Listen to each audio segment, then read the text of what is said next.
It is gonna be such a good day. What the fuck?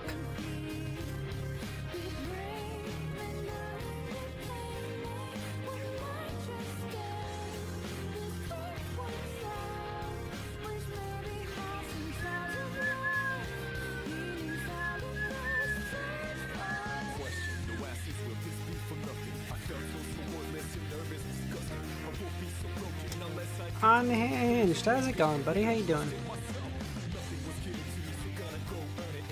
You're not supposed to be alive? I'm not. No. I'm supposed to be asleep. Or I'm supposed to be dead, depending on how you meant to say that. I don't know.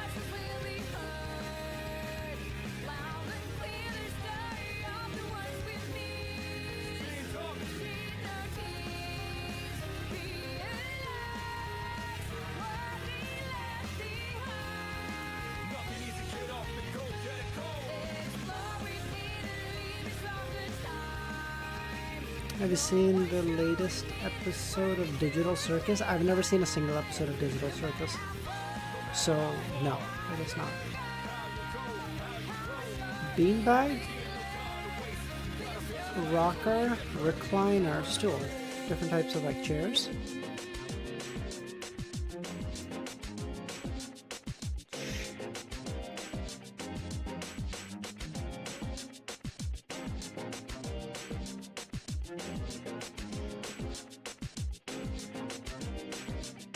Support back. Chrissy boy, how's it going, buddy? Champion. Buddhist. Not. How's it going, man? Does anyone know? Like, I back, I support, I bolster, and I...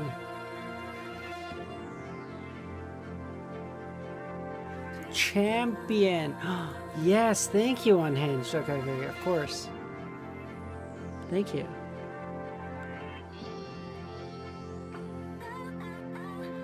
Unhinged was actually genuinely helpful there? What the fuck? New York Knicks? But that seems too... That seems like a... It seems like a red herring.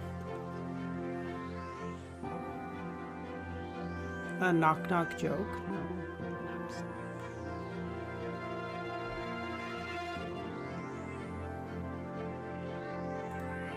Knock, nap, nick.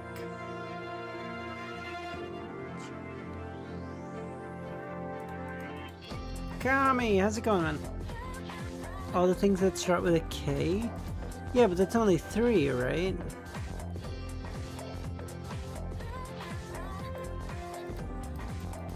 I was thinking things that don't sound like the first letter, like knock, nap, nick, all starting with start with K, but start with sound like N.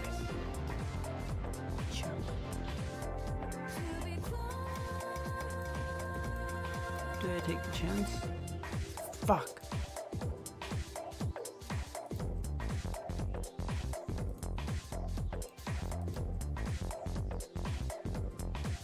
Featuring silent and pronounced K's? Oh. Knife. Oh my god, I didn't think it would do it. Because it was in the middle. But alright, we got there. Words repeated in hit song titles. Oh, okay.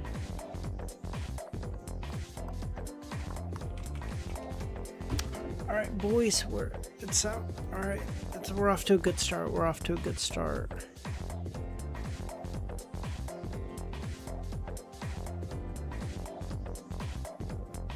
Fuck.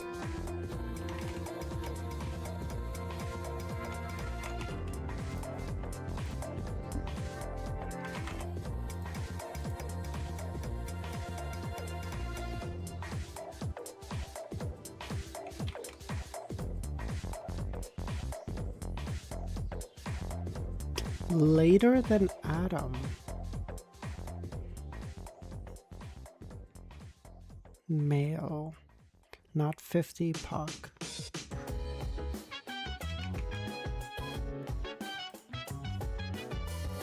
4th epoch, door, sequence 2, because it's not 0. 4th epoch, male, sequence 2. 4th epoch. Medici? No, but he'd be 1. Merlin?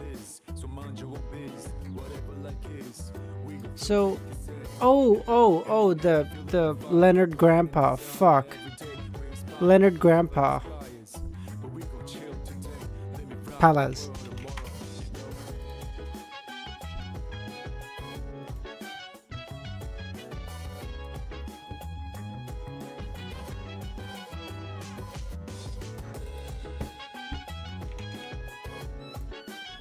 Fifth epoch early. 50 epoch early. 50 epoch early. 50 epoch early. Male. Klein. Dunsmith. Dunsmith. Sequence 7. Male. 5th epoch. Volume 1. Probably. One of the fucking... No, not one of the Nighthawks.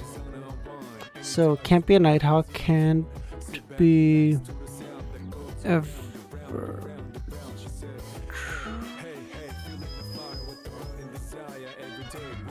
Can't be someone from the Tarot Club, because everyone is beyond sequence 7.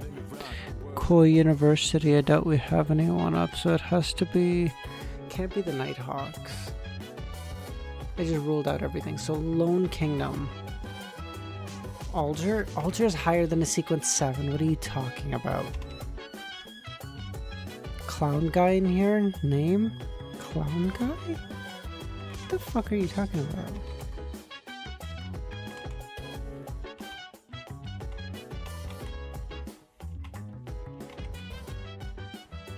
Isengard might be a little sooner.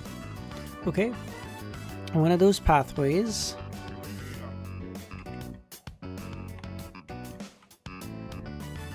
Hero Bandit Black Emperor, not one of those pathways. Dorian Gray Abraham, not one of those pathways. Fry, one of those pathways? No. I don't know what... The Spectator that made Klein Informant make it a sequence 7? Who? Hood Yuga, no. Oh, maybe. Yeah. I think not was thinking of Hood. I do think not was thinking of Hood Yuga.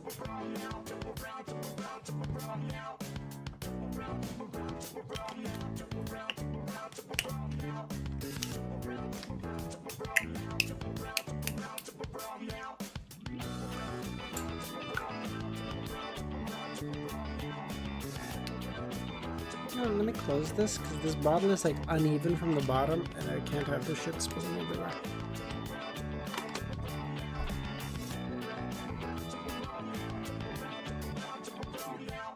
Let's do the quote one.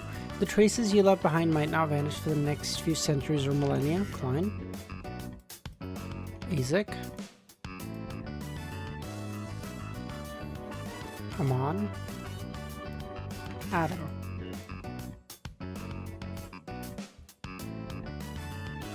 Evernight.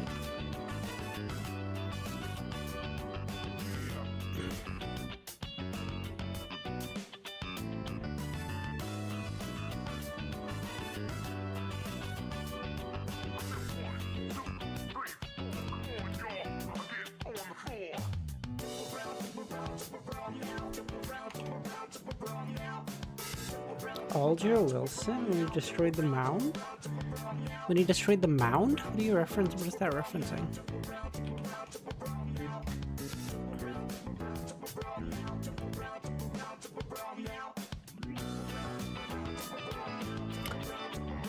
Oh, I understand.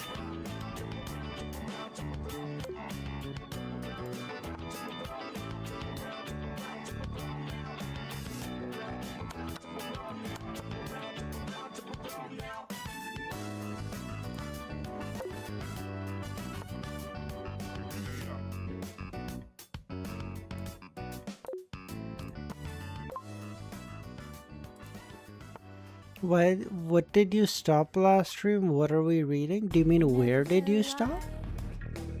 Evening, how's it going, man?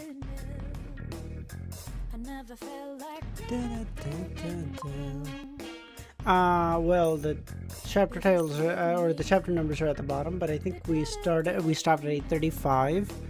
We start 8:36.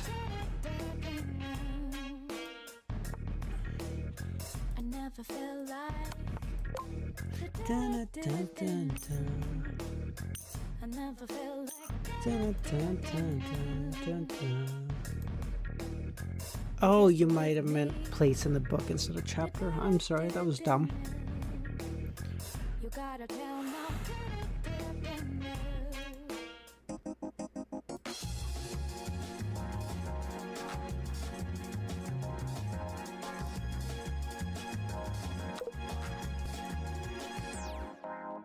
Cooking with heat.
Here. Here.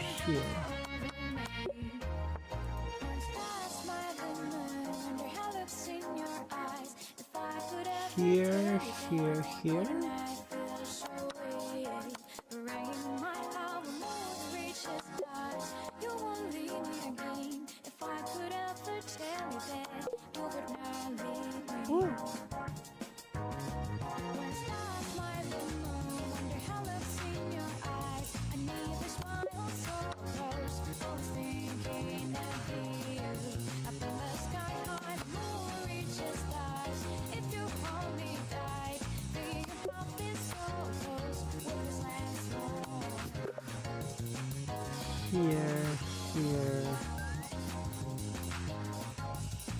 Here, maybe something like this. I don't know. Alright, let's start reading. Great start. Nah, I'm just kidding. You know what? Word only connection's down, we're laughing.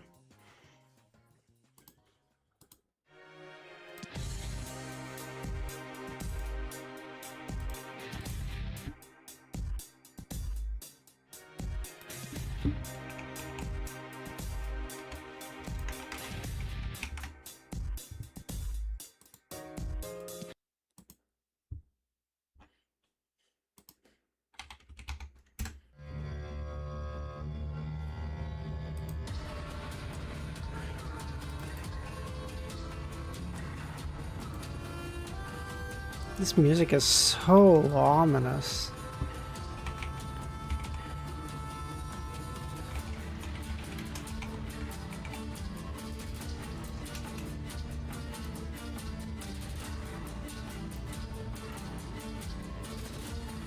Alright, how's it going, man? Albus transformed into a blazing white, blue-tinged spear flying to the peak of the mountain towards Julie's filthy blood descending onto the banner.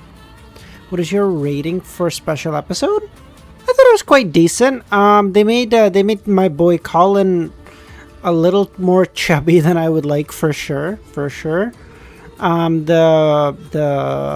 subtitles also had a couple of places that were kind of fucked.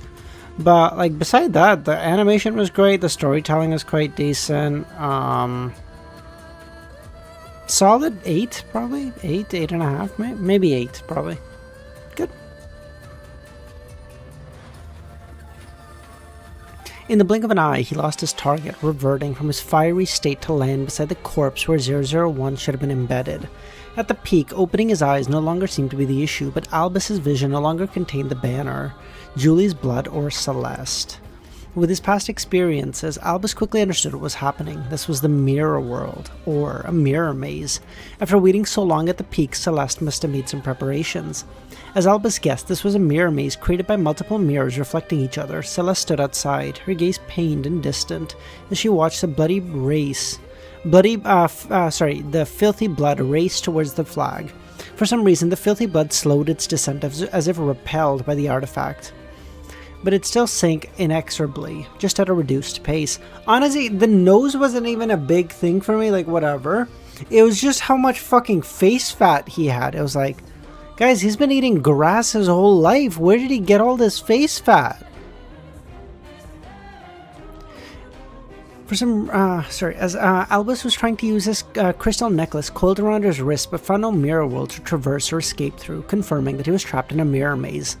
He immediately used condensed white fireballs, sending them in all directions to blast the mirrors. As the name implied, it was just a maze, not a true barrier. Thunderous explosions erupted, yet Albus still couldn't break through. Not a single mirror had been damaged. With a slight narrowing of his eyes, Albus decisively abandoned any further attempts. Outside the mirror maze, Celeste felt the explosions and winds and scoffed.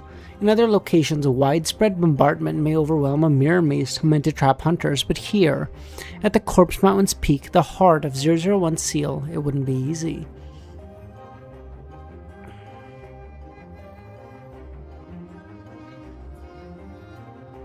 Captain Panda! Oh my god, bro!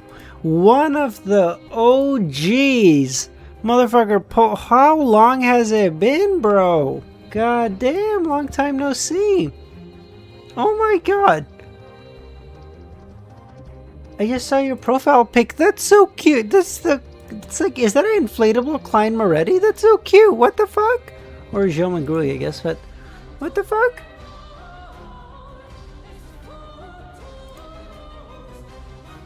Holy shit, motherfucker pulls up after who knows how long with the 1 year badge. God damn, Captain Panda. How's it going, man? As a demoness of affliction corrupted by 001 to some degree like Julie, Celeste could wield traces of that special mirror world's power. The mirror maze mirrors weren't not at the peak itself, but scattered amongst the corpses and bones below, their reflections then projected around 001's vicinity through that mirror world, forming a maze. Seeing Julie's filthy blood nearing the charred banner, Celeste felt a mix of elation and confusion. From somewhere, she produced a black teardrop-like ornament and affixed it to her brows. Inside the mirror maze, Albus calmly lowered his head and closed his eyes, preparing to do what would inevitably be required. Muttering in Hermes, the great god of war, the symbol of iron and blood, the ruler of chaos and strife. With this three-passage invocation of the honorific name, the iron-black metal flagpole suspended on the charred banner shuddered slightly as its drooping flag unfurled fully with a rattling sound despite the stillness. Unknown, how's it going, man? Holy shit. Long time no see. With this three-passage invocation of the honorific name, the iron-black metal flag... Nope, already read this. Julie's filthy blood halted, hovering a few meters above 001, as if grasped by an unseen hand. High above, clouds rapidly swirled into an immense vortex tinged with faint purple light, larger than the mountain itself. I'm lurking to say goodnight. Good night, buddy. Its far end suggesting some vast entity straining against invisible force. Cracks spread from Salinger's blood banner with snapping sounds, and the special mirror world began shattering. The mirror world dissipated as its special mirror world projection broke apart. Albus's head snapped up, his irises now flecked with iron black, a mark on his brow. His gaze fell on Celeste, now adorned with her own black teardrop ornament. Before combat could erupt, LEMMiNO nonchalantly climbed over the peak's edge, a mere 7 or 8 meters from 001. No communication was needed as Albus and Celeste simultaneously attacked LEMMiNO. Why? Albus casually thrust out a fist, expelling a massive fireball, while Frost coalesced around Celeste's head into mirrors, each preceding an eerie black flame. Just as Celeste's mirrors would have reflected LEMMiNO, his figure faded, vanishing with a mocking smile. Behind him, an immense silhouette suddenly loomed. Already 5 or 6 meters tall, yet still growing. Twisting appendages growing, it covered in patches of brown bark and sickening knobs. From now, the monstrosity cradled a blood-stained vertebrae, cradling head in one hand, its silvery black empty eyes dead and sunken. On either shoulder was a fleshy, head-sized bulge, the surface ripping with some contained liquid. In the next second, the monster leapt to the peak, shedding puddles of wriggling maggot flesh, countless black gaseous tendrils dragging at it from behind, trying to pull it into a sleek iron-black breastplate mirror. The mere sight catalyzed a visceral sensation of corruption in Albus and Celeste both. Celeste's hair billowed out, rapidly thickening and coarsening, while Albus's face became mapped with protruding veins. Albus's immense fireball with white remnants exploded against the monstrosity as Celeste's flickering array of frost mirrors reflected its figure. Crack. The monster shattered mirror-like, its silhouette immediately appearing behind 001, making Albus and Celeste's scalps prickle it. Prickle? It could use mirror substitution too. Raising its severed head, the monstrosity emitted a sound like it came from another world. Celeste felt herself plunging into cloying, frozen blackness, constrained on all sides. Albus likewise found himself surrounded by stifling darkness, a mystic technique inspired by the mirror person's state of being. At that moment, LEMMiNO, having teleported away to avoid the clash earlier, reappeared at the corpse's peak. His silhouette flickered behind Albus in the darkness, mouth opening to harumph, sending a pale yellow gaseous breath that washed over him. For an instant, Albus's eyes went blank, his body swaying before he recovered. The Red Angel had helped him resist the part of the spell of harumph. Seizing Albus's momentary disorientation, LEMMiNO's left fist blazed with white flames as he struck at a vulnerable point at the neck. Cull. As LEMMiNO's fist neared Albus's neck, the member of the Medici family transformed into a blazing white fire. Not the meager with a flaming spear, but transmutation into flame itself. In this state, his neck was no longer a weakness. LEMMiNO's punch only made the flaming figure waver and dim slightly. In the next second, Albus became a roaring, flaming spear bursting through the icy black shackles. Wheeling about like a javelin cast from the high vortex's hidden depths, he unleashed dozens of blue-streaked fireballs in a thunderous barrage. Horrific explosions engulfed the area in relentless succession. The indescribable monstrosity repeatedly used mirror substitution, yet could not escape the bombardment's range. Meanwhile, LEMMiNO had teleported preemptively back to the mountain's base. Still teleporting? Handbro isn't dead yet? As a chill ran down LEMMiNO's back, he saw Celeste's face reflected in a nearby corpse. The demoness had not met Albus's assault with mirror substitution, instead deploying a mirror to swiftly traverse the mirror world to the wasteland of one of LEMMiNO's backup plans. Seeing she did not attack him, LEMMiNO turned his back towards the peak. He did not regret missing the opportunity to eliminate Albus earlier, as that was the outcome he wanted. If he wanted to kill Albus with that strike, he would not have used Cull, he would have surely drawn the Sword of Courage. If I killed Albus now, who would help me deal with Celeste and that monster? LEMMiNO muttered. His earlier attack had a hidden purpose, to deceive Albus into thinking his defenses were ineffective against LEMMiNO, to make him believe that the pitch-black bone ring on his hand could not target him. Then at a crucial moment he could surprise Albus. The thunderous explosion subsided, and the corpse and bones atop the mountain peak had suffered severe damage, as Julie's filthy blood had dissipated. MX, how's it going, man? The indescribable monster no longer had mere substitution, its surface charred and tattered. Albus reappeared, his iron-black eyes lifting his right hand to push forward. A spiraling storm of blue-white ravens flocked relentlessly towards the monster's exposed abdomen in overwhelming numbers. Its weak point battered, the staggering monster collapsed. Seeing this, LEMMiNO drew a straight sword resembling the Sword of Courage and teleported to the peak while Celeste raced after it.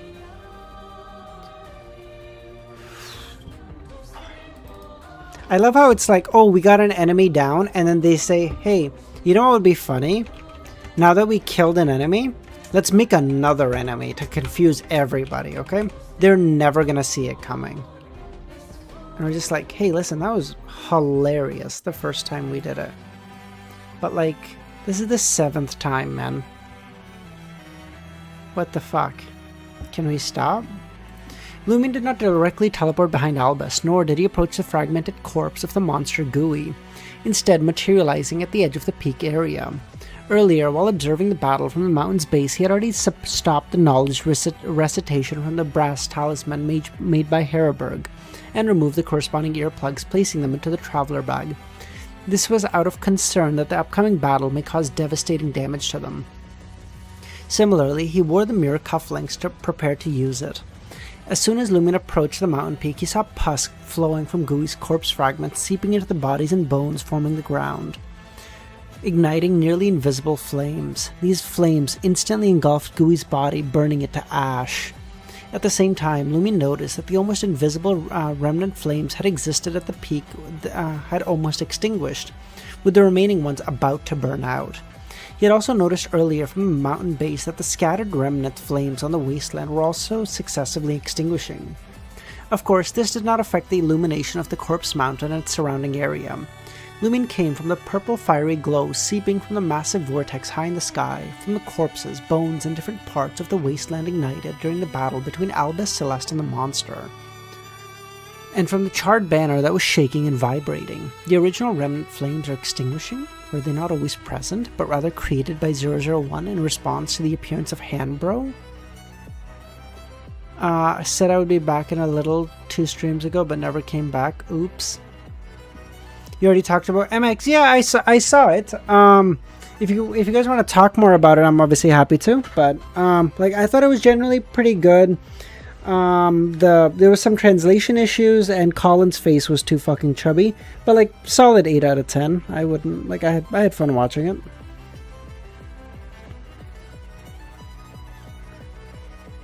As this thought struck LEMMiNO, he gripped the ordinary straight sword resembling the Sword of Courage with both hands and ran towards Albus. With a swoosh, the straight sword burst into flames. Albus, with his brow marked vividly and seemingly about to drip, bent down, letting his hands touch the corpses and bones, forming the mountain. The flesh of some corpses melted, becoming viscous, while bones gathered. Albus then straightened up, forcibly pulling the corpse and bone ground. A huge white sword temporarily formed from countless spines and neck bones, with melted, viscous flesh entwined with it. Albus dragging this bizarrely shaped, horrifying sword to meet LEMMiNO. The giant sword of bones protruding through waxy flesh split LEMMiNO's blazing white flaming sword in 2 with a single strike, and LEMMiNO's figure vanished, rapidly appearing behind Albus. He drew another straight sword resembling the Sword of Courage and struck at the neck of this Medici family member. Albus turned swiftly, swinging his monstrous giant sword, shattering LEMMiNO's weapon again.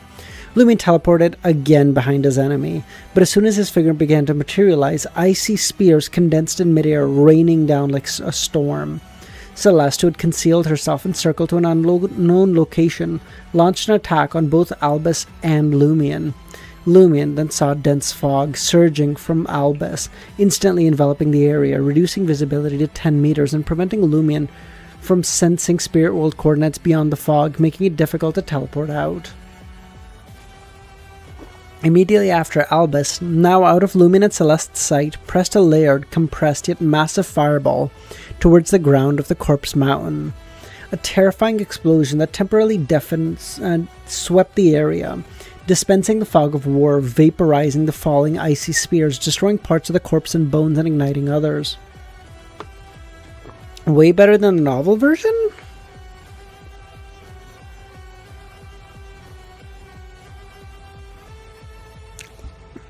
I thought it was relatively, I wouldn't say way better, but I mean, I'm not faulting you for it. I mean, the way they represented the horror that is the City of Silver was done quite well. Like they did quite a good job of getting that feeling right. Because I was scared that like maybe it wouldn't, how horrifying it sounds in the book wouldn't come across, but it was done quite well. Like it comes across as like this place is genuinely hell on earth.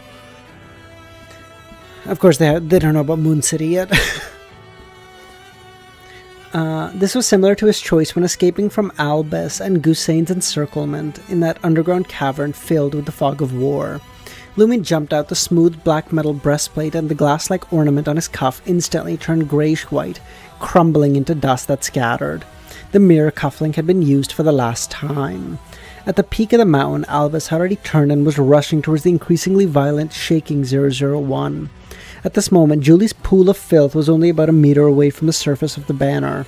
Since Albus's battle with the monster began, the blood no longer felt as if being held up by an invisible hand and continued to fall, albeit seemingly slower. Seeing 001 within reach, a mirror of ice and snow, 2 or 3 people tall, suddenly rose in front of Albus. The mirror reflected Albus instantly. The similar ice mirrors abruptly appeared to Albus's side and beside him, reflecting different angles of this Medici descendant.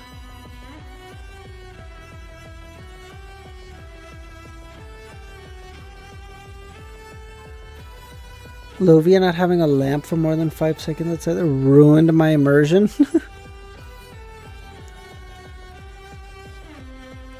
It says you need to have a lamp or you get like, or you just fucking disappear.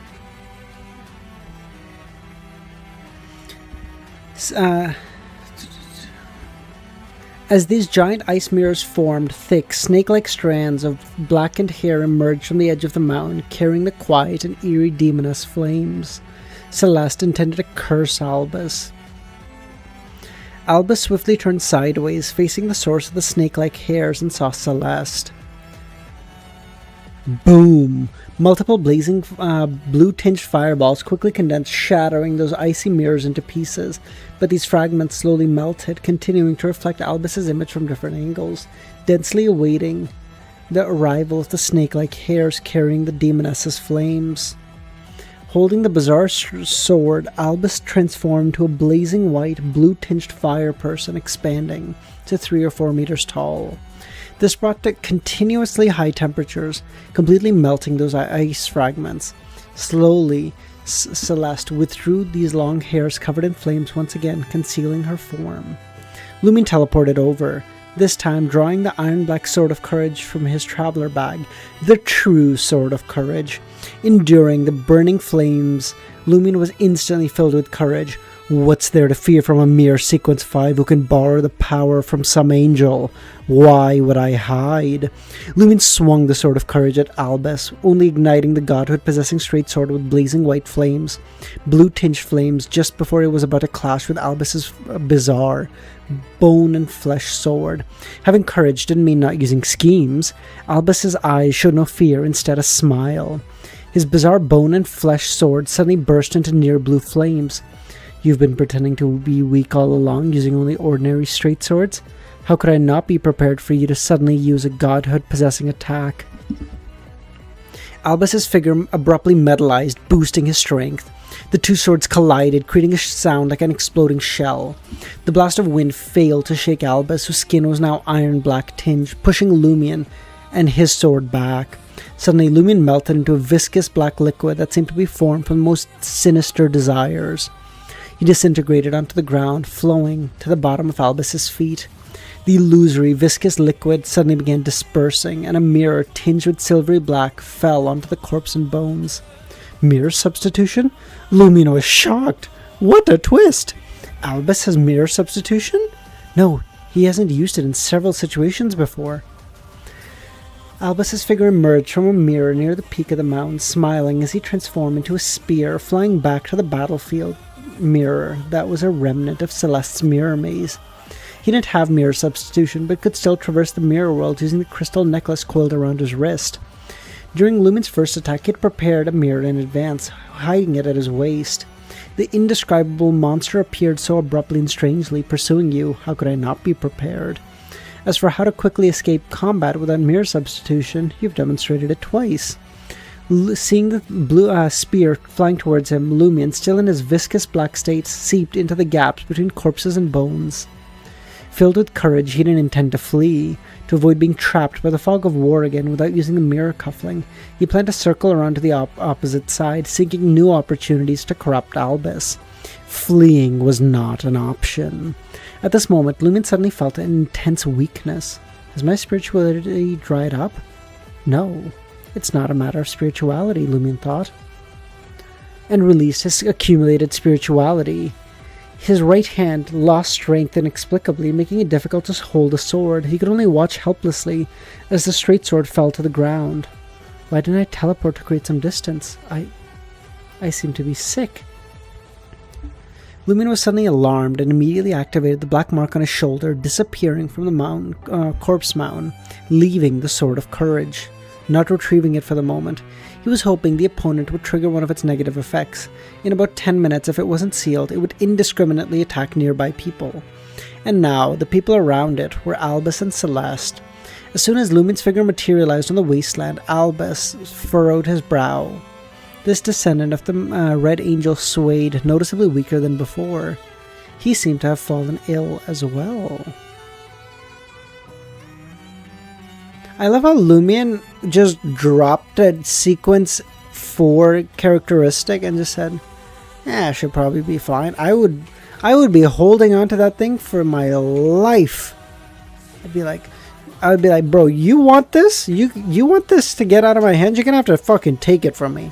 Go on, try to take it from me. Albus's right hand, holding the weapon, drooped, seemingly too weak to bear the weight of the sword.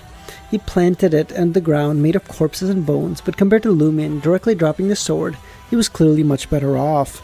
At the same time, Celeste's voice emanated. How are you feeling? Confused when you got the plague, teehee? Sure enough, it's a demoness's plague. Lumion, at the moment, took advantage. Before his muscles completely lost strength, while he could still lift light objects to quickly remove the Devil Whisperer's bone ring and stuff it back. The fuck's a sequence 4 gonna do? 001 is there? Yeah, but everyone he's fighting is below demigod, so leaving a demigod level weapon is crazy. That's a grade 1 artifact. If it was an artifact, that'd be grade 1, because it's Saint. You're nuts. Wearing this ring would cause Lumion to constantly be burned by sulphurous flames inside and out, weakening his resistance and tolerance to the plague. After putting away the ring, Lumion took out the brass talisman matching earplugs given by Heroberg, gripping it in his left palm and putting it into his ear. Listen!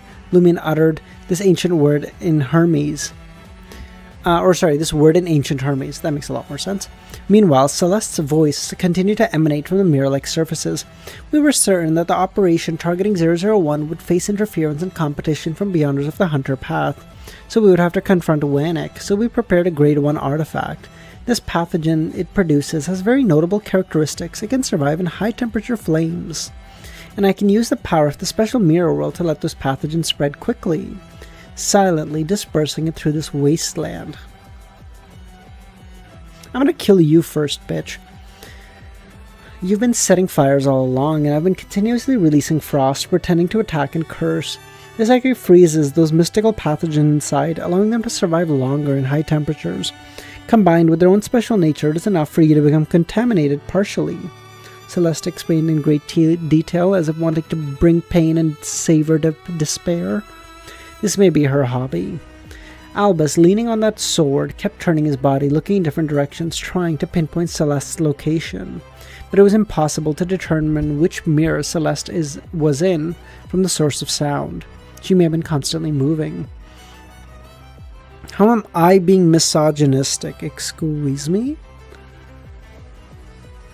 Similarly, even if Albus recited those 3 passages again, the 3 passages of the honorific name again, he could only affect the special mirror world of this area. He couldn't damage the mirrors in the middle or lower parts of the mountain. What are you guys talking about? This pathogen also has its flaws. Celeste's voice became shrill, painful, and pleasurable. It's not the type that'll have fatal effects in short time. It can only make you lose your physical strength, accelerate the dissipation of your spirituality, and eventually make you lie on the ground, unable to move. Desperately listening to your own heart weakening gradually and stop beating. Hearing this, Lumin teleported, avoiding being assassinated by Celeste. Some thoughts flashed through his mind. Can I wear the Eggers family mask to counteract this? If I stop my heart from beating in advance, I won't have to worry. No, the pathogen seems to affect the spirit body. After my physical death, the spirit body will lose the power too.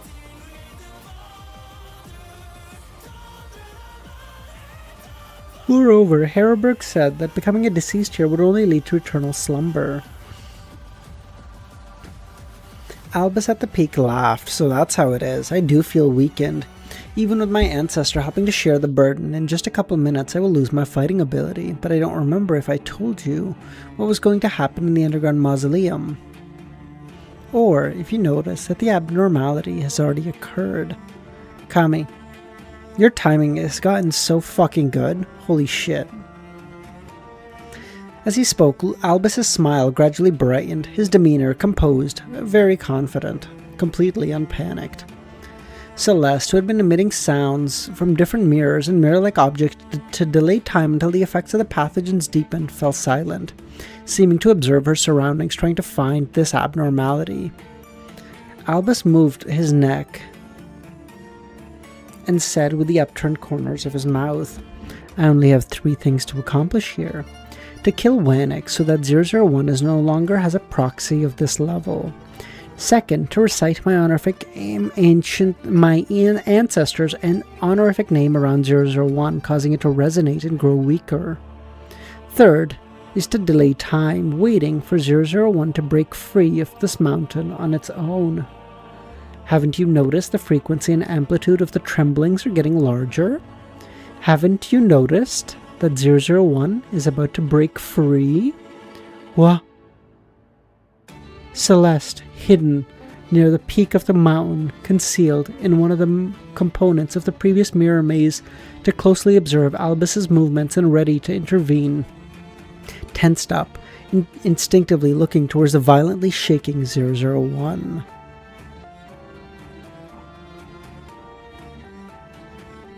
He then saw the charred banner and the dangerous blood spots covering it. Her head spun, her neck ached. She was corrupted. Crack. The mirror where Celeste was hiding shattered, revealing her figure with a blank expression, her head trying to separate from her neck. Now Albus seized the opportunity, discarding the heavy flesh and bone sword, transforming into a spear and swooshing down, creating a dense fog of war enveloping Celeste and the area within, about 10 meters around this demoness. After completing this, Albus didn't give Celeste a chance to break free from the corrupted state and escape. Mustering his remaining strength, he condensed several blue fireballs and sent them crashing into the fog of war one after another. Relatively violent explosions occurred and the pale blue flames rose up, Celeste's mirror substitution passively triggered. But affected and misled by the fog of war, her figure reappeared still well within the blast range, still covered by the shockwaves enough to destroy a demoness. Albus controlled the power of the fireballs, ensuring the fog of war was never dispersed, causing Celeste's mirror substitutions to shatter one after another. Finally, her shadow froze, that beautiful, seductive body blackened and disintegrated, falling to the ground in the form of corpse fragments. And the black teardrop or shaped ornament she'd been wearing fell onto a corpse. Albus stopped maintaining the fog of war and looked at Celeste, laughing. Oh, I forgot to tell you. My calmness just now was feigned. I needed to delay for 5 or 6 minutes for 001 to resonate with my ancestor to the extreme. initially awaken and break free from the constraints. Why are you in such a hurry?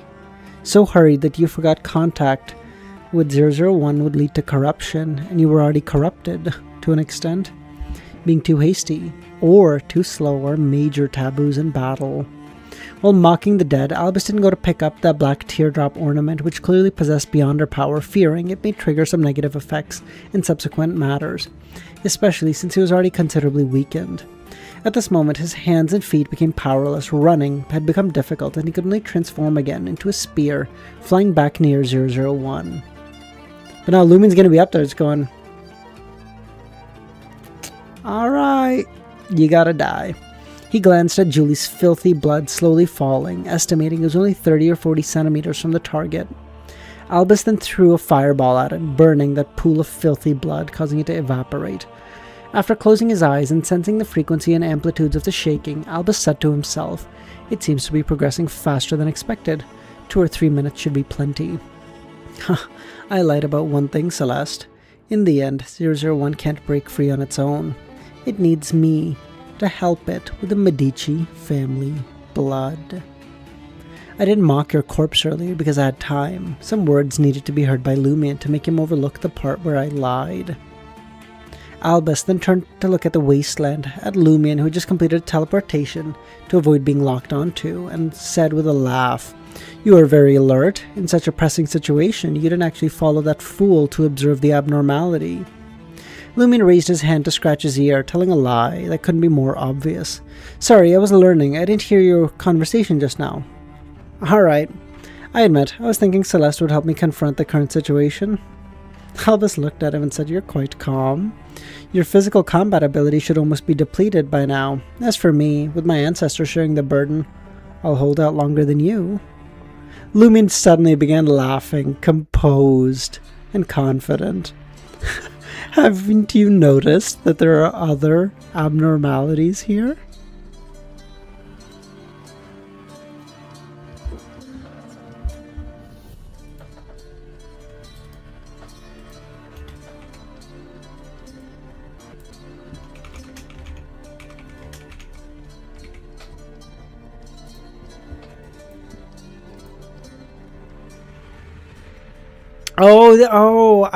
That's why I recognize this song. It's from the first Witcher 3 DLC. That's what it is. I was like, dude, I know it's from Witcher 3, but I was like, I know this OST in particular really well. Why the fuck? This makes sense. Other abnormalities. Albus's first reaction was that Lumion was imitating him, trying to trick him. He cautiously scanned the wasteland, only seeing the undead soldiers that had fallen in different places and nearly extinguished colorless embers. During the process, Albus also listened for movement around him, but apart from the increasingly violent trembles and shaking, he got no information. "Are you trying to delay time? This is more advantageous for me, I believe," Albus responded with a smile. The image of his competitor was reflected in his eyes as quickly as he estimated the probability of launching a surprise attack. He wanted to eliminate the last hidden danger before losing his close combat ability. Lumion didn't give Albus this opportunity, though his arms had weakened to the point where he could only pick up relatively light objects and his legs were so weak he could barely walk. The spirituality he released was still quite abundant, enough to support him in completing many teleportations. He disappeared from Albus' sight and reappeared on the side of the mountain. Before Albus could find him, Lumion said with a smile, "It is understandable that you didn't notice the abnormalities. After all, you don't seem to be someone who enjoys studying. And your ancestor, Medici, although having a very thorough understanding of 001, the current 001 is no longer the same as before." Yeah, exactly. And the name of it is so perfect too. The name of this OST, I believe, is "Oh, so you think you're immortal," or something to that effect, or something. Because it's literally when, because the first time it plays is when Geralt fights, fuck, I can't remember his name. He's like the second main character of the a guy who wished for immortality by a genie, and so he goes to fight Geralt, and Geralt is like, "You're a human. You want to fight me?" And he goes, "Oh, yeah." So he decapitates him, and the guy just is almost gets decapitated or whatever, and he brings his head back up, and his neck starts reattaching or whatever. That's the first time the song plays and it's like, what?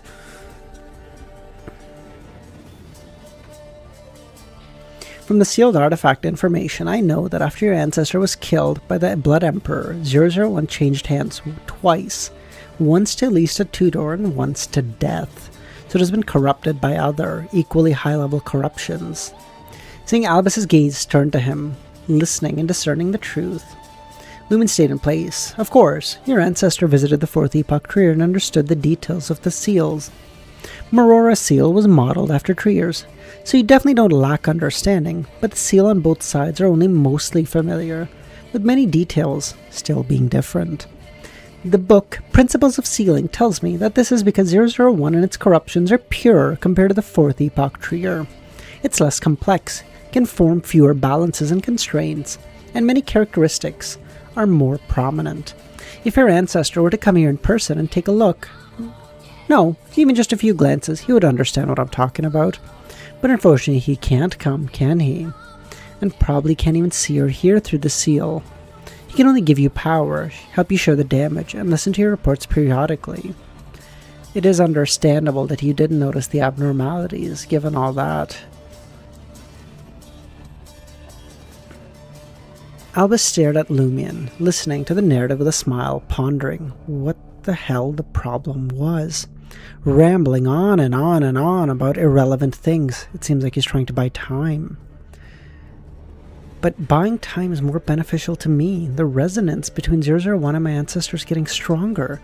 In just a couple minutes, I'll be able to approach and drip some Medici family blood, and his condition will deteriorate faster than mine.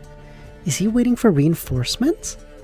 But unless Heraberg personally intervenes, there should be no one in Marora who can participate in this struggle, and those outside Marora can't even come in. What do you think the issue is?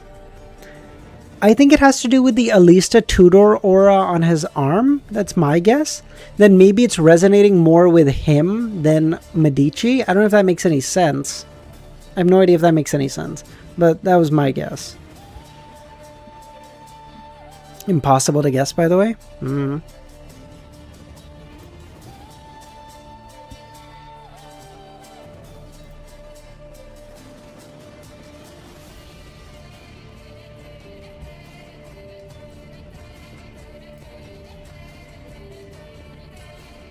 Let's go back to Merora's introduction. Shadow, how's it going, man? The Church of Knowledge appears quite neutral, at most with a slight inclination in secret. They won't get involved directly. I need to be vigilant about this point. So-called scholars are more treacherous than us hunters. It's a pity this trash can is so alert. He'll teleport away at the slightest sign of trouble, while I need to get close to release the fog of war. No wonder my ancestor said that before Alista became a god, he found Bethel more troublesome. Continuously feigning attacks, forcing him to use teleport directly, draining his spirituality. That's one way to go. Even if we go according to his pace, by the time his spirituality is insufficient to support teleport, I'll almost be unable to complete the battle. Even standing will be difficult. But if feints are to be convincing, they need to consume a lot of spirituality. What is this dog shit like pathogen? Target the physical body first, then the spirit body. If the rate of spiritual dissipation could be as fast as the loss of muscle, the problem would be simple. Lumen smiled. Do you need me to give you a hint? I don't know if you've seen the sealing information for 001, but you must be very familiar with the taboos here, right? Haven't you noticed that 2 sections of the content, or rather, 2 of the taboos, find the problem? You finished COI? Let's go, Shadow! Nice shit, man. How'd you like it? Obviously no spoilers, but how'd you like it? Lumen said with a mocking tone, "This is the consequence of not studying. I didn't notice it at first either, so I don't blame you. But after reading as much as I have, I developed some doubts. Let me give you another hint, idiot. The first problematic taboo is that experimental subjects must cover their eyes and carry a lamp, and if the lamp goes out, the personnel will disappear and everyone who knows him will believe he died long ago." What's wrong with that? I've already had people verify the authenticity of this taboo. It's only because there are so many light sources here, or we would have all disappeared by now, Albus said. At that moment, Lumen disappeared, teleporting, appearing near the top of the mountain, next to the Sword of Courage. Taking advantage of the fact that he could still move the traveler bag, he crouched down and slipped the bag he had been holding and advanced over the Sword of Courage, returning to its companion. At this time, Albus, not expecting LEMMiNO to appear so close, was still searching for his target. By the time he reacted and condensed fireballs to bombard downwards, LEMMiNO had already activated the mark on his shoulder and teleported again. He risked picking up the Sword of Courage because he now realized that he may be the one facing its indiscriminate attacks later. You still haven't figured it out? After I arrived at the Corpse Mountain, I actually doubted my guess and abandoned it, but the later results made me more certain and allowed me to figure it out. LEMMiNO spoke to Albus from far away with the tone of a teacher. The answer is, why must it be experimental subjects carrying lit lamps to enter? Why not place burning wall lamps at intervals inside the mausoleum and replace the oil lamp regularly? Though this would consume more resources, it'd be much more convenient, right? The Church of Knowledge could certainly financially support this. Is it to make the seal seem more mysterious? No. They must have better reasons, right? Albus's eyes flickered. It's solid enough, just like just not Lord of the Mysteries level? Okay. Give it a rating, Shadow. What do you got? Give it a rating and tell me what you would rate Lord of the Mysteries ending to, please. Albus's eyes flickered, vaguely having some guesses, casting his gaze at the embers scattered across the mountain. LEMMiNO teleported again, appearing beside Celeste's corpse fragments, then inverted the traveler bag over the teardrop forehead ornament, collecting it. I love how he's just like, oh, I'm sorry, you don't want all this cool shit? Yoink! This time, Albus tracked LEMMiNO's figure in time, but he didn't make a move, nor did he teleport into a spear or transform into a spear. This was firstly because the other party could teleport away, and secondly, because what LEMMiNO was doing now was beneficial to him. Albus was almost certain that the forehead ornament was the source of the current mystical pathogen. After placing it in another space, the concentration of pathogens would decrease, preventing their conditions from deteriorating. After putting away the forehead ornament, LEMMiNO teleported to the wasteland on the other side. This second taboo is Beyonders with strength surpassing Sequence 5 are forbidden from approaching. Warning, Beyonders with strength surpassing Sequence 5 are forbidden from approaching. Albus immediately understood. You mean there's no need to specifically emphasize that Beyonders above Sequence 5 cannot approach? Indeed. In reality, as long as they're not already corrupted experimental subjects, or people kind of special like us, whether they're above Sequence 5 or not, they shouldn't approach 001. LEMMiNO wanted to applaud, but even adjusting the traveler bag was quite difficult for him now. Yes, so why specifically emphasize that Beyonders above Sequence 5 cannot approach? Death Bear! Death! Holy shit, long time no see, man. How you doing? Probably because Beyonders above Sequence 5... because when Beyonders above Sequence 5 approach, besides bringing danger to themselves, they trigger additional dangers, terrifying abnormalities. Just now, the appearance of Handbro brought about an attack from the artifact itself, leaving embers all over this wasteland and Corpse Mountain. And from my observation, these embers will extinguish. What does this indicate? Indicating that before we came in, this place was in darkness, without any firelight. Combining this with the first taboo I had mentioned, and with what the book Principles of Sealing says about self-balance and self-healing, the dangers become quite clear. That hidden danger is that there is a latent taboo. The underground mausoleum needs eternal, deathly darkness. It can only occasionally have light, and there can be no continuously light in the same place.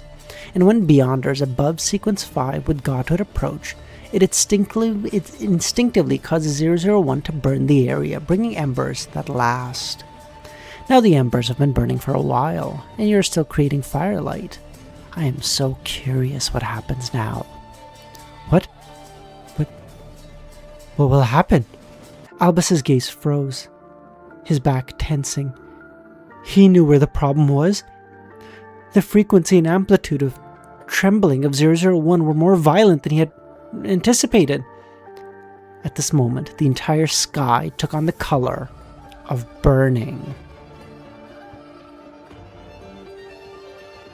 Absolute cinema.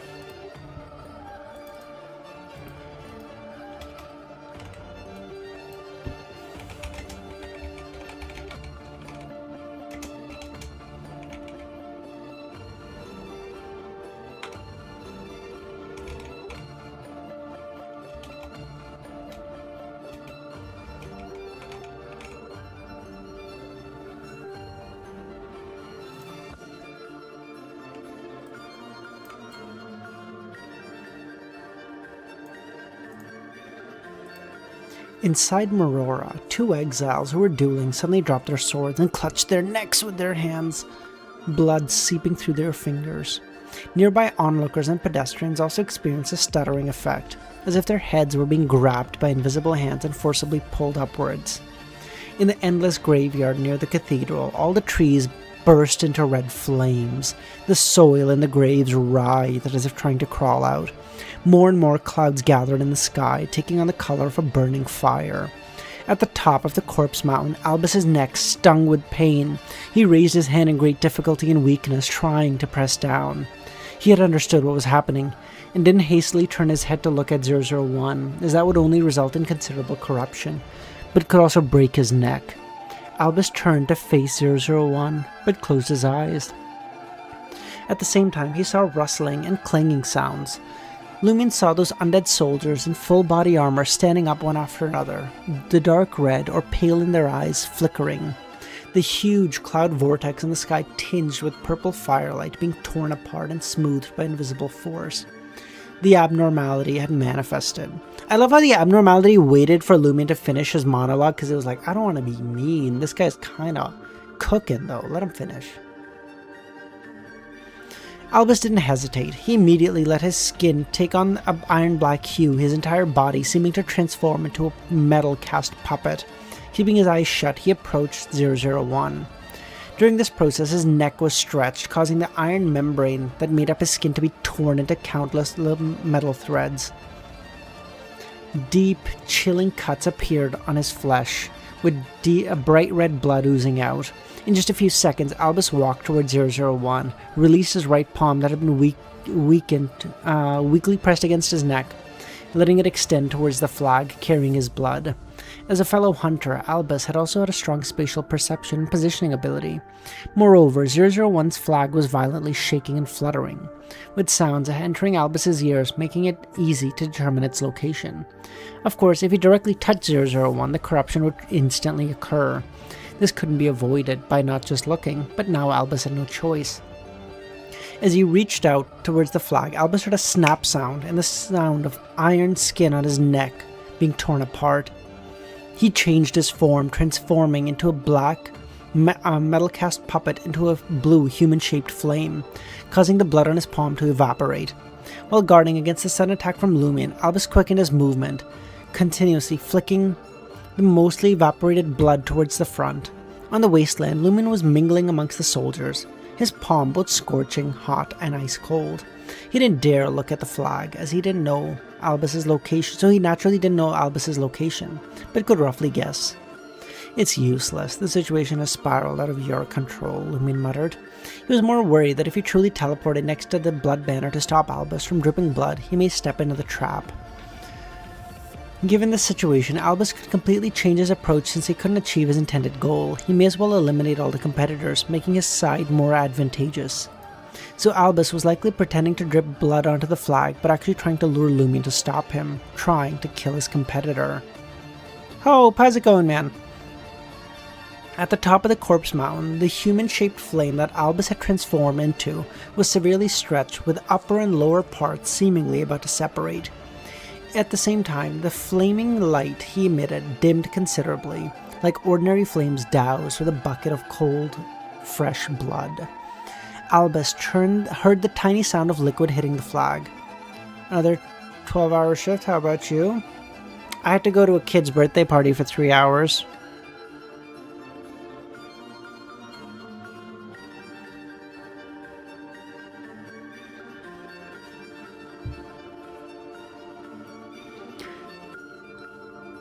After thousands of years, the Medici family blood fell on to 001 again, but there was no change. This was also within Albus's expectations. After all, the degree of resonance had not yet reached its limit. The 001's awakening situation had significantly exceeded any threshold. Albus's desperate attempt to leave blood on the flag was more about reserving a chess piece for the future, making some preparations. In the next second, Albus, existing in the form of a human-shaped flame, felt an immense pain between his eyebrows. A strange force extended from 001, seeming to want to assimilate him, turning him into its own flame. And you survived? Yeah. I am a hero.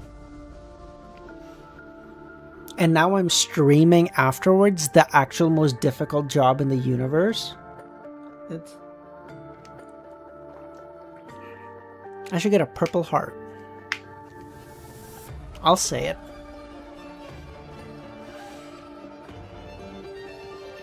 Albus suddenly turned around, opened his eyes, and looked towards the wasteland. He wanted to kill LEMMiNO before being absorbed, eliminating his last competitor. That trash can managed to stay calm and didn't come to stop me. Amidst Albus's regret, LEMMiNO's figure was reflected in his eyes. LEMMiNO smiled at him and teleported away. Albus couldn't hide his disappointment and regret, reverting to his human form, his neck already torn open, revealing white bones and blackened blood vessels. Thank you, Hope. See? This guy gets it.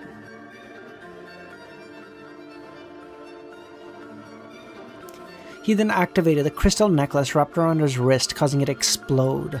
The continuously exploding crystals formed a deep vortex in front of Albus, with a deep, dark world covered by glass-like barrier at the bottom of the vortex. Bug, how's it going, man?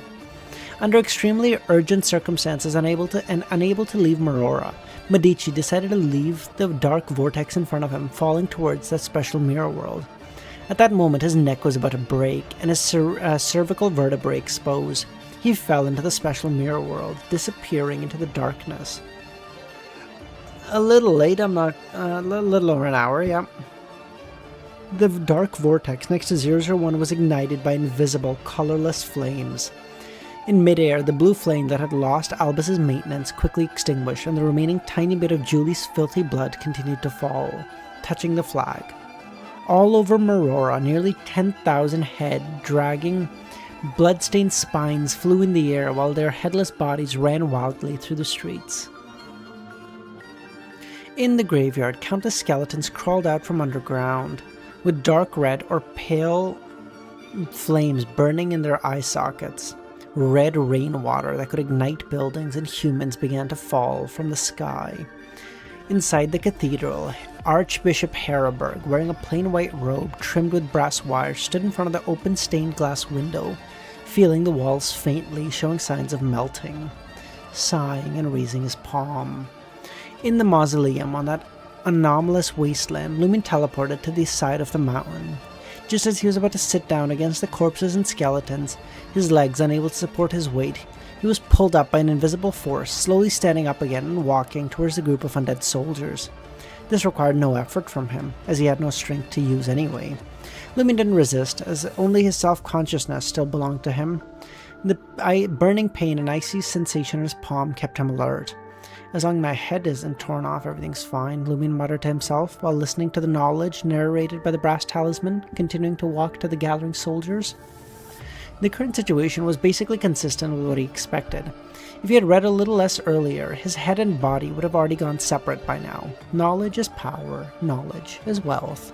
About 10 seconds later, the sky dimmed and the darkness surged back into the area.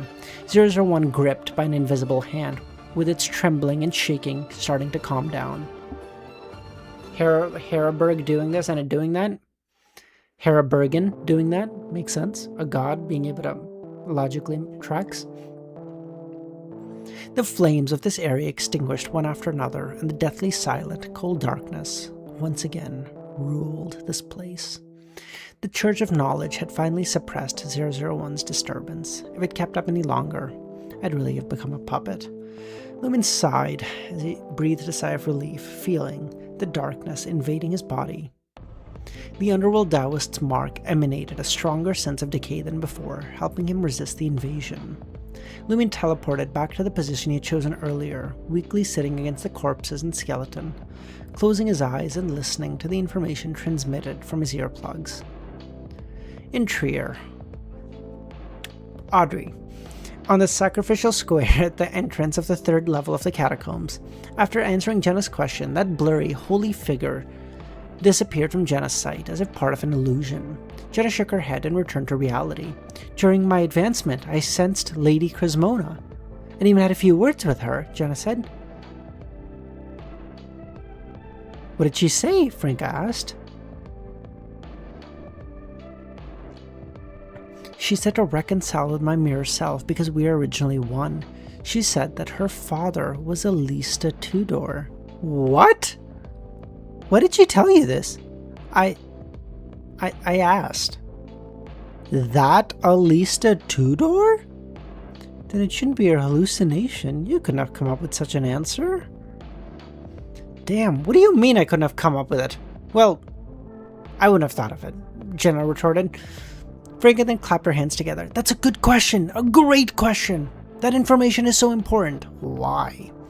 Right, so LEMMiNO previously suspected that the Mirror World was created by Alista to deal with the primordial demoness, and that the Tamara family may play an important role. Now it seems that guess needs to be abandoned.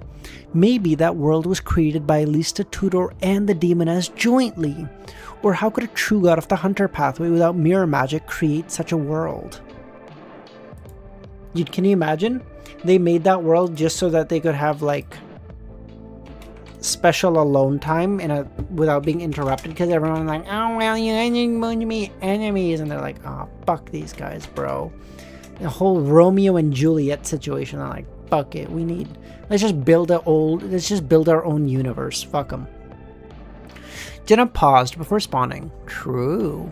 Initially, they believed the special mirror world was a result of the War of the Four Emperors, created in the aftermath of fierce battles amongst beings like the primordial demoness and the Blood Emperor. But after LEMMiNO explored the treasury of the Blue Avenger, he uncovered new information suggesting that special mirror world existed before the War of the Four Emperors, speculating it was a tool crafted by Alista Tudor to counter the primordial. This greatest confusion at the time was why Alista, a true god of the hunter pathway, could create such a bizarre mirror world.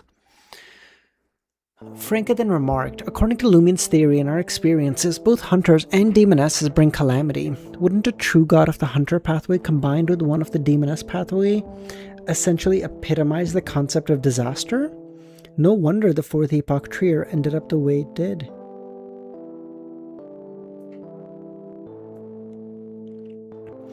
But is it possible for true deities from neighboring pathways to cooperate instead of immediately succumbing to the urge to converge? Well, they are converging, in one way, I suppose. Jenna, puzzled by this question, pursed her lips. Is there a way to control that urge? She asked. That's beyond me for now.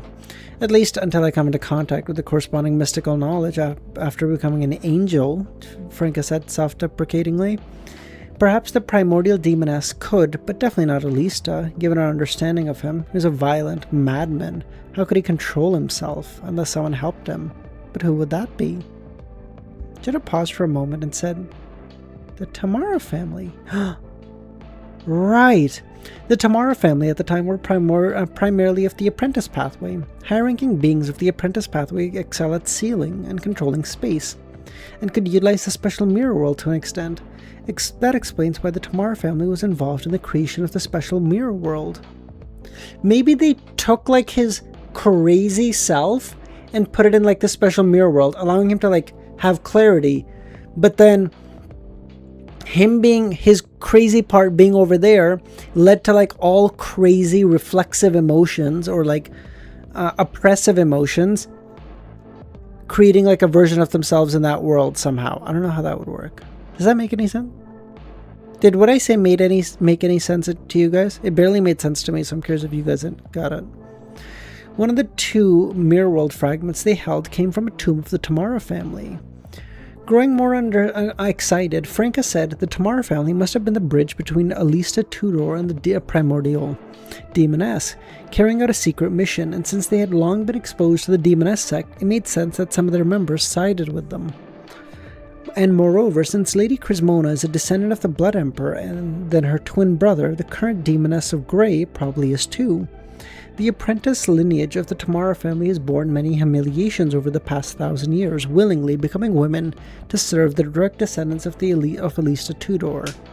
Such loyalty.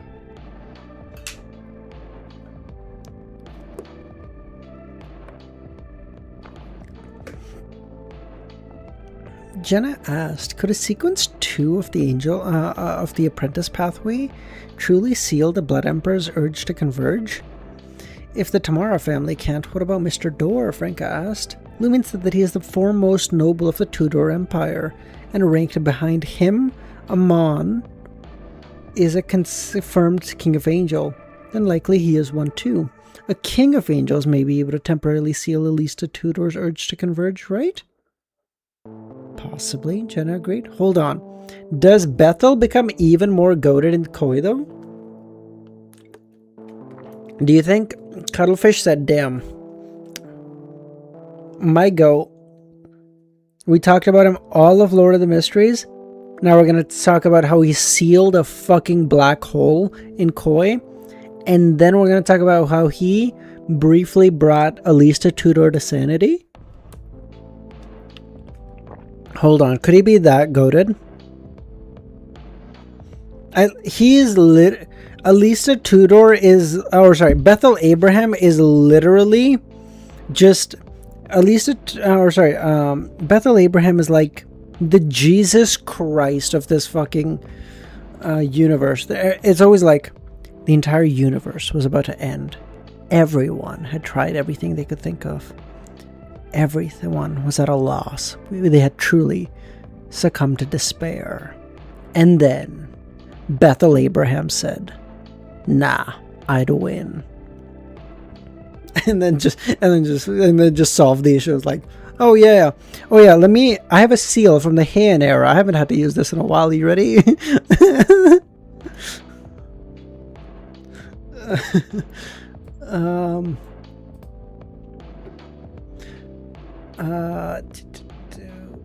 Franca's thoughts suddenly took a playful turn. There's also a possibility that the convergence behavior of the true deities of the Hunter and Demoness pathway differ from each other. Firstly, they attract, and only after reaching a certain climax do they devour each other. Jenna couldn't help but roll her eyes. Franca was at it with her crude jokes again. Of course, for Franca, who had once frequented bars and dance halls, living as a diva for a long time, such humor was hardly adult-only material. I can understand what the Demoness of Black meant now, Franca said. No wonder she asked me what I thought the Demoness sect didn't control the special mirror world. She said that it had been under the Primordial One's control until the end of the War of the Four Emperors. But she also believed that that world was initially created to combat the Primordial One, only later being controlled by her. Is she unaware of the secrets of those ancient times and the Demoness of Grey's lineage? Or is she just deceiving me, trying to mislead me? Or did Alista Tudor indeed initially want to combat the Primordial One, but then took control of the Special Mirror World, leading to cooperation? Or was their cooperation aimed at combating something else? I don't know, Jenna shook her head. 2-minute unskippable ad? Truly. God's strongest soldier.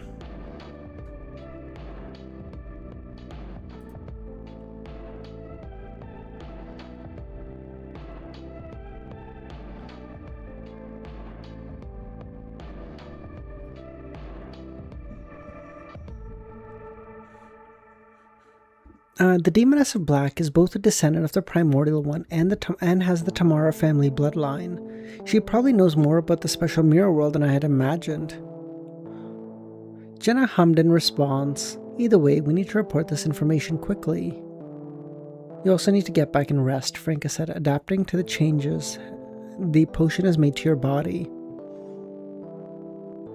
At the foot of the corpse mountain, Lumin sat with his eyes closed, his back against the pile of bodies, listening to the monotonous voice emanating from the earplugs. He was completing his studies. He no longer needed to listen to all the remaining books. Mastering this one would likely be plenty, yet even so, it would take over 10 hours.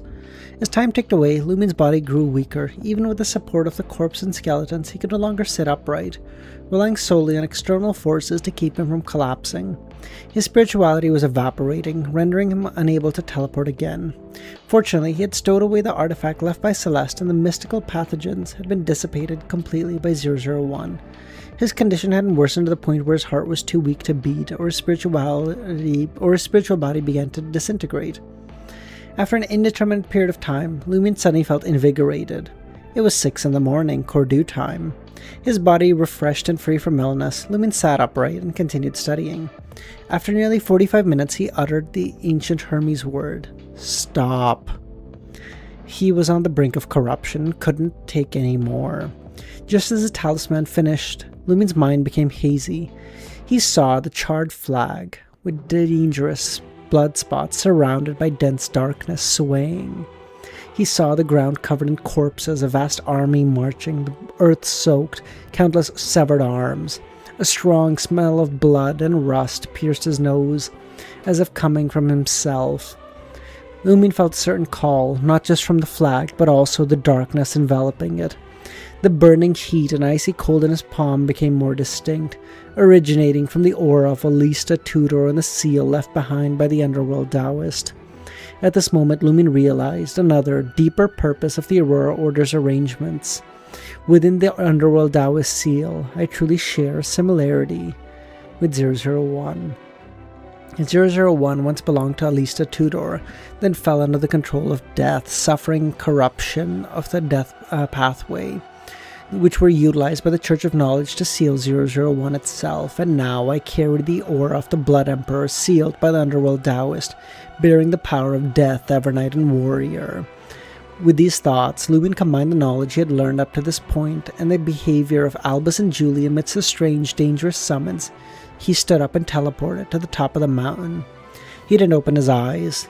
In the deathly silent, icy darkness, he couldn't see anything even if he did. But as he drew closer, a sharp pain developed between Lumin's brows, and his blood or something else seemed to want to burst through his pores.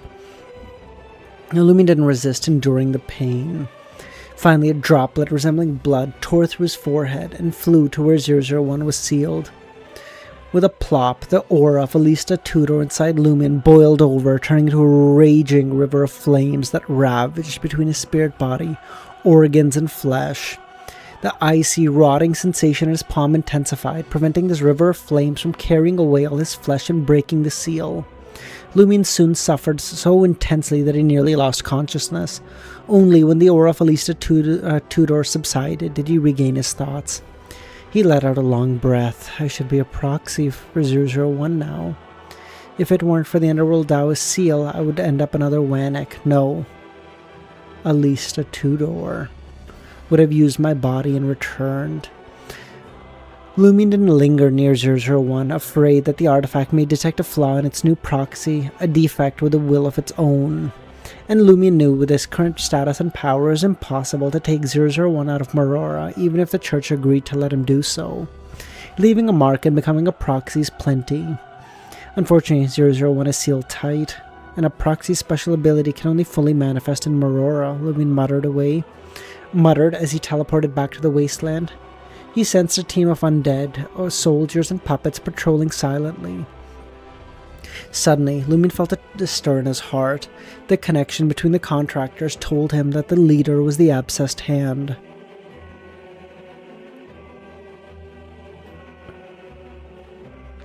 This mysterious being had regrown bones and flesh after being subjected to the bombardment of divine descent, but seemed to have been conquered by 001, becoming its guard.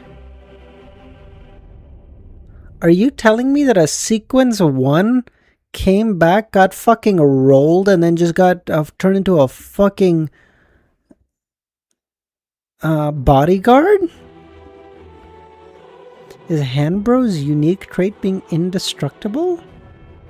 Lumin turned his body, letting the abscessed hand and its puppets pass. Never said it's Sequence 1, bro. That's my theory. Shut the fuck up. Why you gotta ruin it? It's my theory. Am I wrong? Say I'm wrong, pussy. No, you're gonna say, oh, it's not been confirmed. Well, I'm right. And if I'm wrong, then you know what? At least I took a shot, Kami. At least I wasn't a coward. Unexpectedly, the abscessed hand stopped in front of Lumin and muttered in a low voice, Ami Bella. When the fuck is this bitch gonna go away? I keep hearing this bitch's name every chat. Ami Bella. Ami Bella. Oh my fucking god, bro. You've been dead for thousands of years. Die. Oh my god.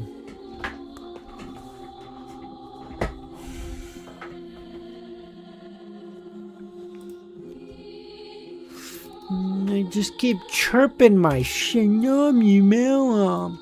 LEMMiNO! Oh my fucking god.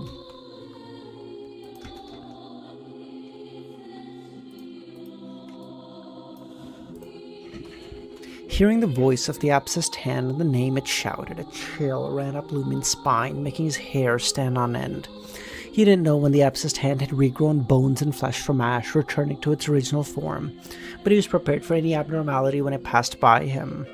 Lumin wasn't overly worried. They were colleagues now, and the situation shouldn't turn dangerous. But what he didn't anticipate was the abscessed hand calling out Amibella. This was a fucking horror story. For a moment, Lumin couldn't help but wonder if he had already been subtly eroded by the Great Mother's child of God, Amibella, to an extent that he was gradually being replaced. Standing in the darkness, the unseen abscessed hand paused for a few moments, then continued moving forward with the group of puppets and undead soldiers. So then, if that is the case, if the corruption of the Great Mother has set in so deeply, couldn't it be that the corruption over time will deepen, and the Great Mother will be able to control him, and instead of being a proxy for 001, the Great Mother has him steal 001 and run away, and try to give the 001 to the Great Mother? Or, like, use it for the Great Mother's purposes? Are we sure we want to leave Handbro here? Good night, Hope! And we got like 19 corruptions? Yeah, but Lumin's kinda special though, bro. We got the fool on our side. Who's this bitch got? He's got nobody. He's got nothing.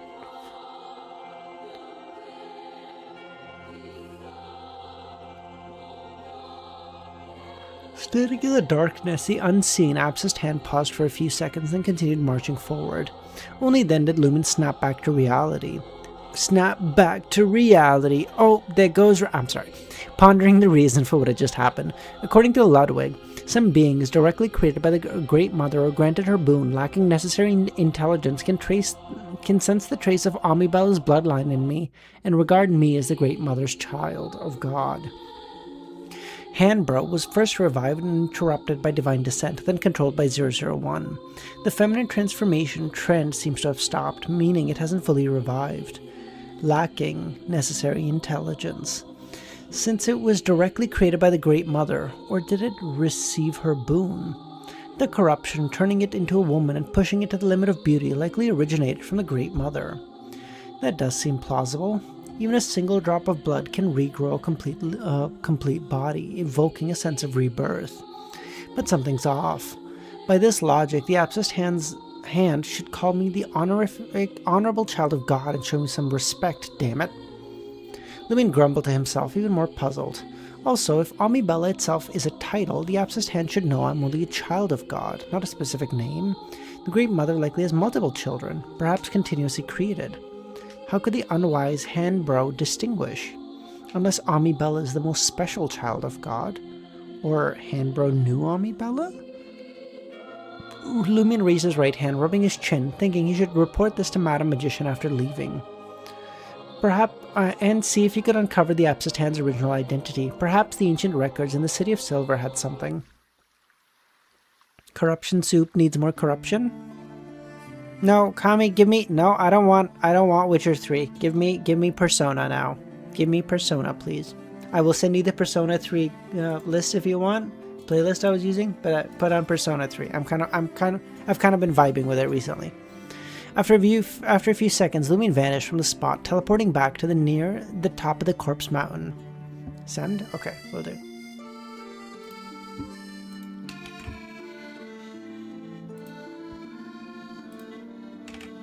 Ah, fuck.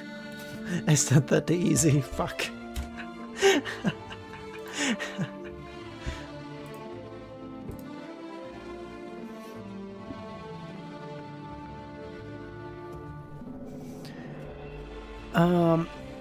After a few seconds, Lumin vanished from the spot, teleporting back to near the top of the mountain. Distracted by the abscessed hand, he remembered he still had spoils to collect. This was the Beyonder characteristic of the Demoness of Affliction from Celeste, which could later be used by Jenna. As for Julie's characteristic, after the divine descent and the bloody incident, Lumin had no fucking idea where it was. In the deathly silent darkness, Lumin stored the shapeless demoness of affliction's characteristic in the traveler bag. I was reading Harsh's message and at the thing at the same time, so I kind of fused the two. He even placed 2 chunks of Celeste's corpse inside.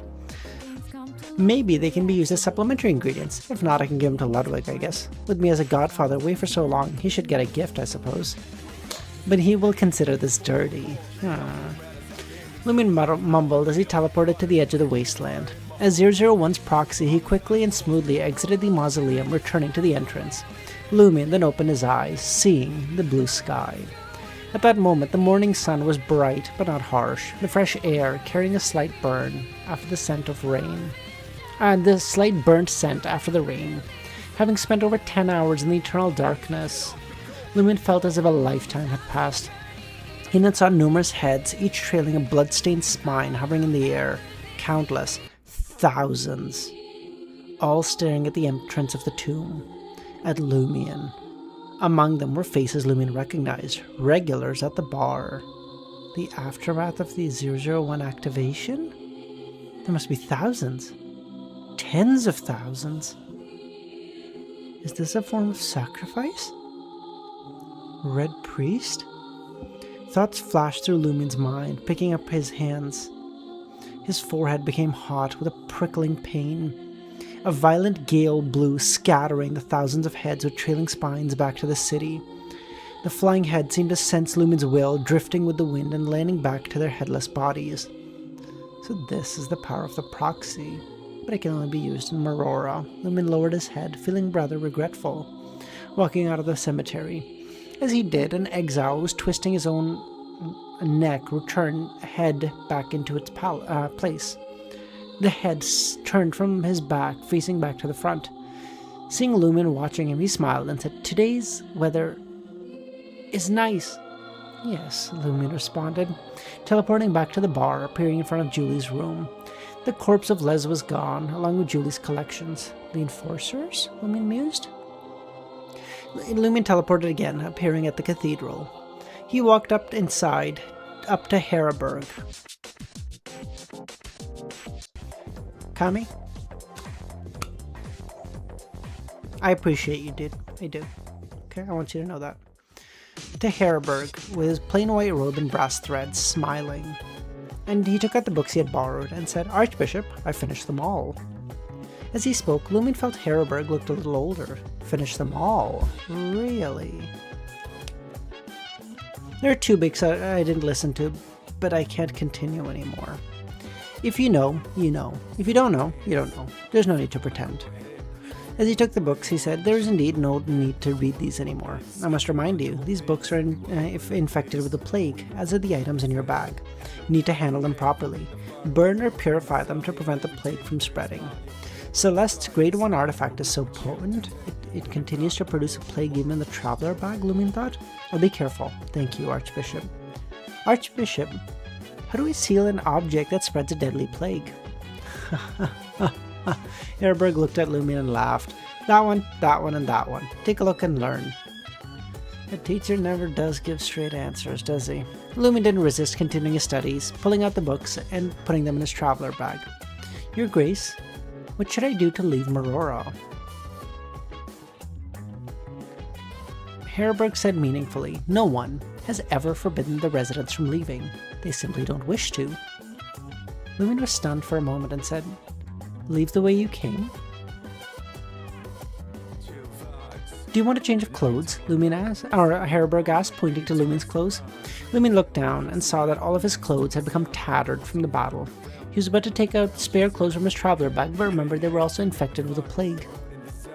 Heraberg pointed to a room near the stairs. "There are clothes you can change it to." It's that simple, yeah.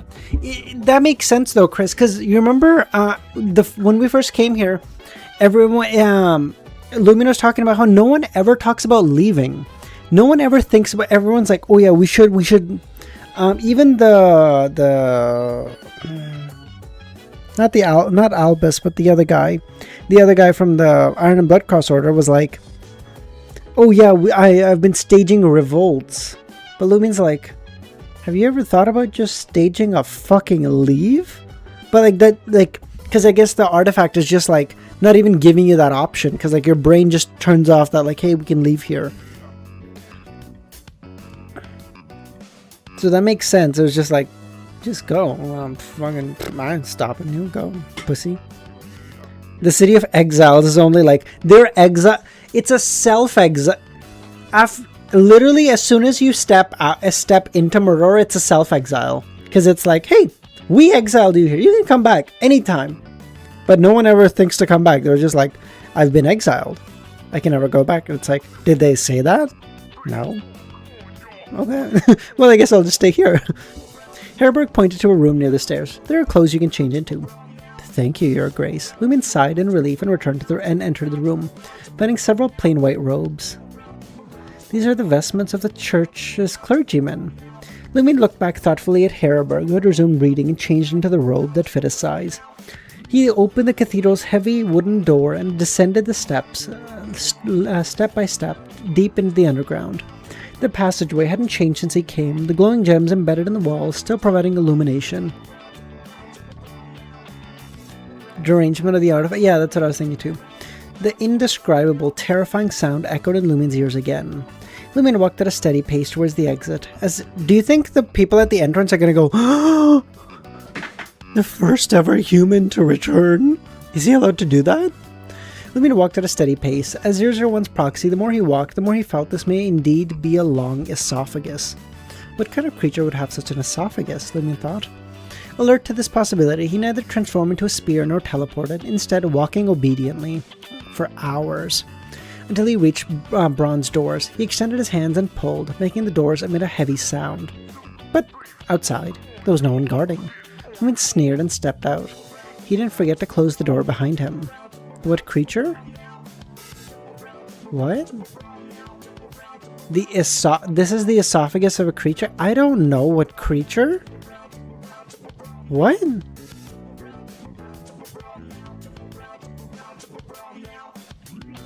What? Wearing the plain white robes of brass threads, he walked back, feeling unseen.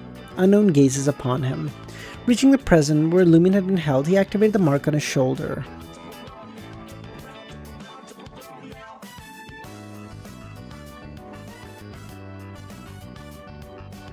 What?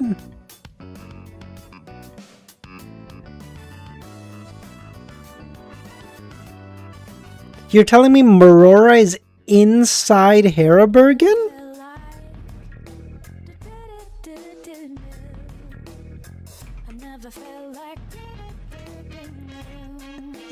So he's amalgamated 001 to an extent?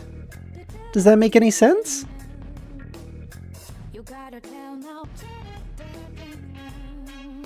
Because it's inside him.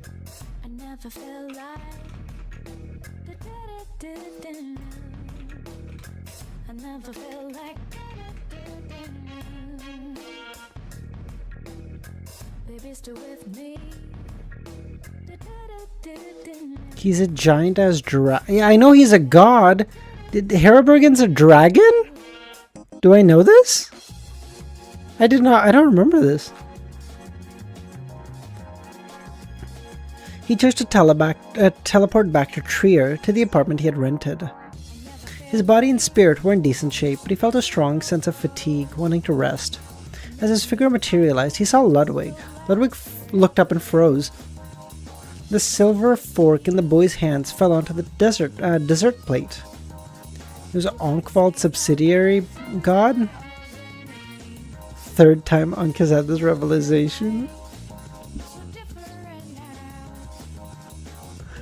I'm old, damn it. Do you guys know what happens when you reach my age? You forget stuff. Fuck you. God, be nicer. You guys are so... Oh, you think I'm cooked? Wait until me, Easy, and Dara have a chat, okay? Because we're going to have a chat when Dara finishes Lord of the Mystery. Yeah, we'll see who's cooked, okay? Both of those fucks finished it after me. Let's see who remembers stuff, okay? You sure? No problem. You guys don't... I'll let those two fucks guide the conversation instead of me guiding it. See how that goes.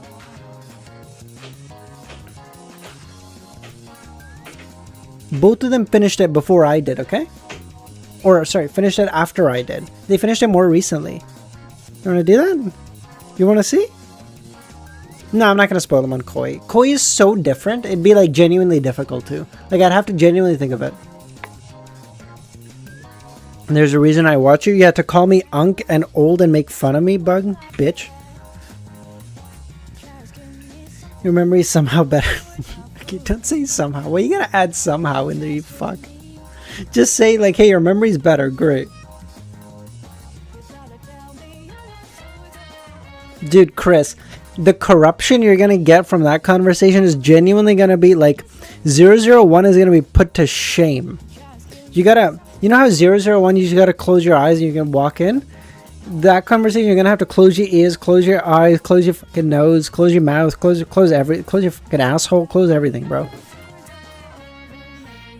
I am so sorry. I see a new person in chat that I haven't seen before. I have fuck. How do I pronounce your name? I apologize. I am so sorry. I do not know how to pronounce your name. How's it going, man? Okay. Hi, Pratik? Pratik? Sensing the fear in Ludwig's eyes, Lumin looked down at himself and noticed the plain white robes and breast threads. He laughed and assured his godson, "Do not be afraid. There's no exam, no study." Ludwig's eyes lit up and he relaxed. For a moment he had feared that his godfather had joined the Church of Knowledge, thinking the sky was falling. Dude, I love how Ludwig's like, I gotta do fucking tests again. Fuck this guy. For a moment Lumin glanced at Lugano, who had stood up. He took the former carnivore bar owner's stomach from the traveler bag and tossed it to Ludwig. "This is a gift for you." Having completed his journey to Marora, Lumin was no longer bound by his promise and could now obtain godhood. He decided to accelerate the formation of his hunter team, with Ludwig being the most important member. Taming this angel involved granting favors. Ludwig's expression turned ecstatic, as if he had ascended from the abyss to heaven. He eagerly prepared to devour the stomach of the depriver on the spot. Lumin rubbed his temples and said, "That's infected with a mystical pathogen. Handle it properly to prevent the disease from spreading." "A mystical pathogen?" Lugano exclaimed, distancing himself. As a professional doctor, Lugano activated his spirit vision, focusing on the stomach. Ludwig took a bite and said, "Once it's in my stomach, it won't matter." "What about you?" Lumin asked. "At most, I'll have an upset stomach," Ludwig answered. "Did I skip purifying the food in my traveler bag?" Lumin mumbled and turned to his bedroom. After taking a few more bites, Ludwig lifted his head and said, "Thank you, godfather." "Not bad. Your manners have improved a lot." Ludwig shivered suddenly. His godfather's tone and expression now resembled that of his most feared people, his teachers. Lumin said nothing more. Heading to the bedroom, he spread out a letter paper and wrote the key points on of the journey to Marora, detailing the problems he had seen, then summoned the doll messenger, handing over the letter and the traveler bag. The messenger picked up the traveler bag and said, "Don't put everything in here, it's disgusting, it's a fucking trash can." "I didn't have a choice," Lumin said. "I can't carry those artifacts. Their negative effects will kill me."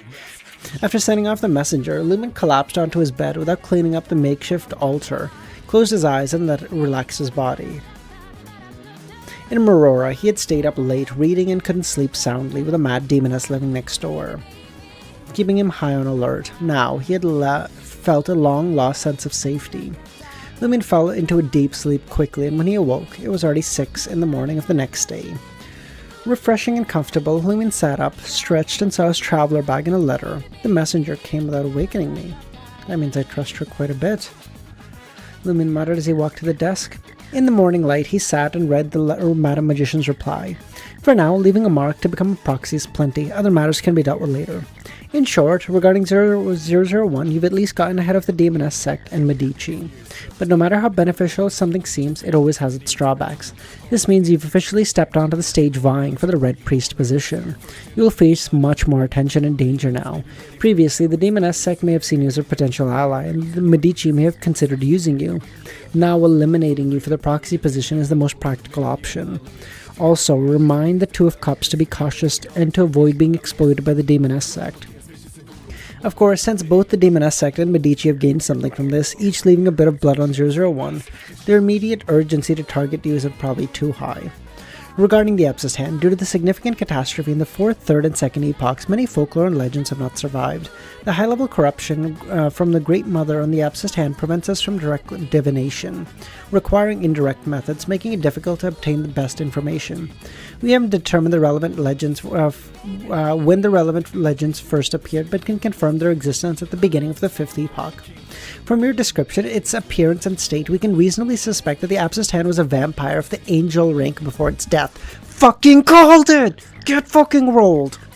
According to information from the Sanguine, one of the 3 dukes, an ancient being born in the 2nd epoch, Round Moon Duke Olmer, has no memory of such a kin.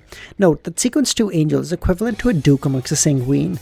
Even in the long history of the Sanguine, the number of dukes is quite limited, and it's impossible for them not to recognize or remember each other. The New City of Silver is currently searching through their historical texts related to Amibella for clues. I will let you know if they find anything. Handbros and a Sanguine? No wonder Madam Magician calls him a vampire. High-level beings of the Moon Path who are not equivalent to the Sanguine. Just like the followers of the Primordial Moon and the Rose School of Thought are not considered Sanguine, but are referred to as artificial vampires. You can also try to get information from the Aurora Order. The secrets the one they believe and hold are amongst the top, even amongst the true gods. Oh, the music is so good. According to my divination, Albus Medici is still alive. His ancestor reached some kind of tacit agreement with someone or something in the special mirror world before entering the 4th epoch trio through the hostile plan, significantly reducing the danger for Albus to escape from Aurora through the special mirror world. No needs for regrets, this is good news. At least we know that Red Angel may be cooperating with powerful beings in the special mirror world. The Grade 1 sealed artifact is called Black Tear, created from a tear of the Demoness of Despair after her death, fusing with her characteristic. Black Tear continuously produces mystical pathogens that infected you, spreading it around without stopping.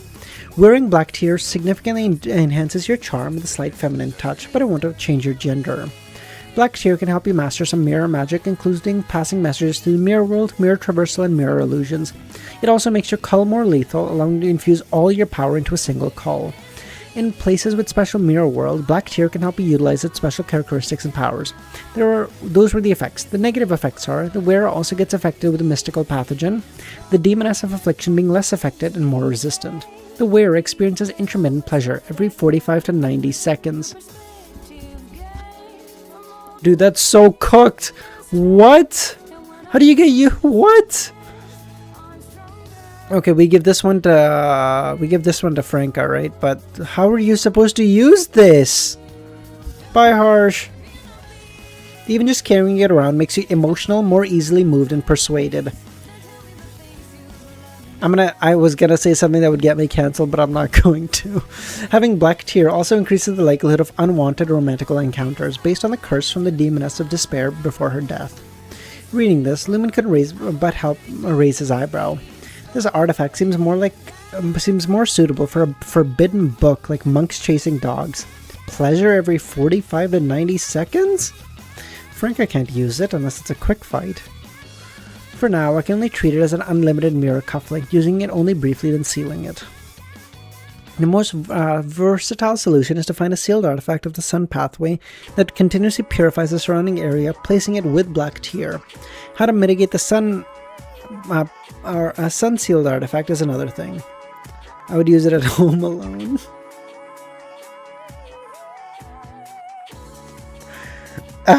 Burn out my eyes.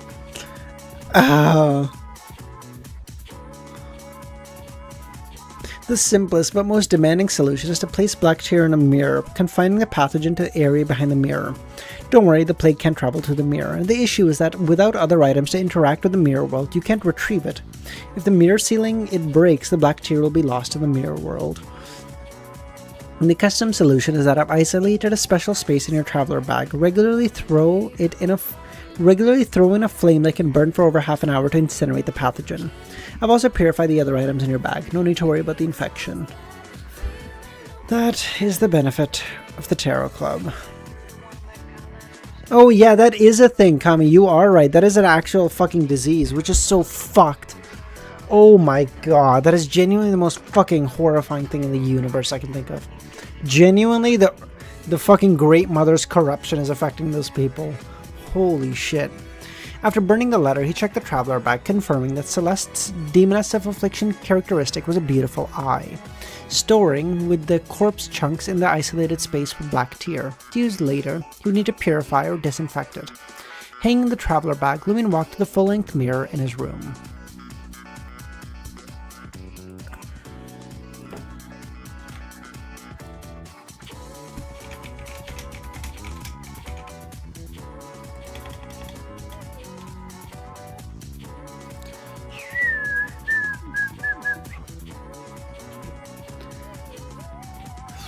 LEMMiNO placed his hand on the mirror surface.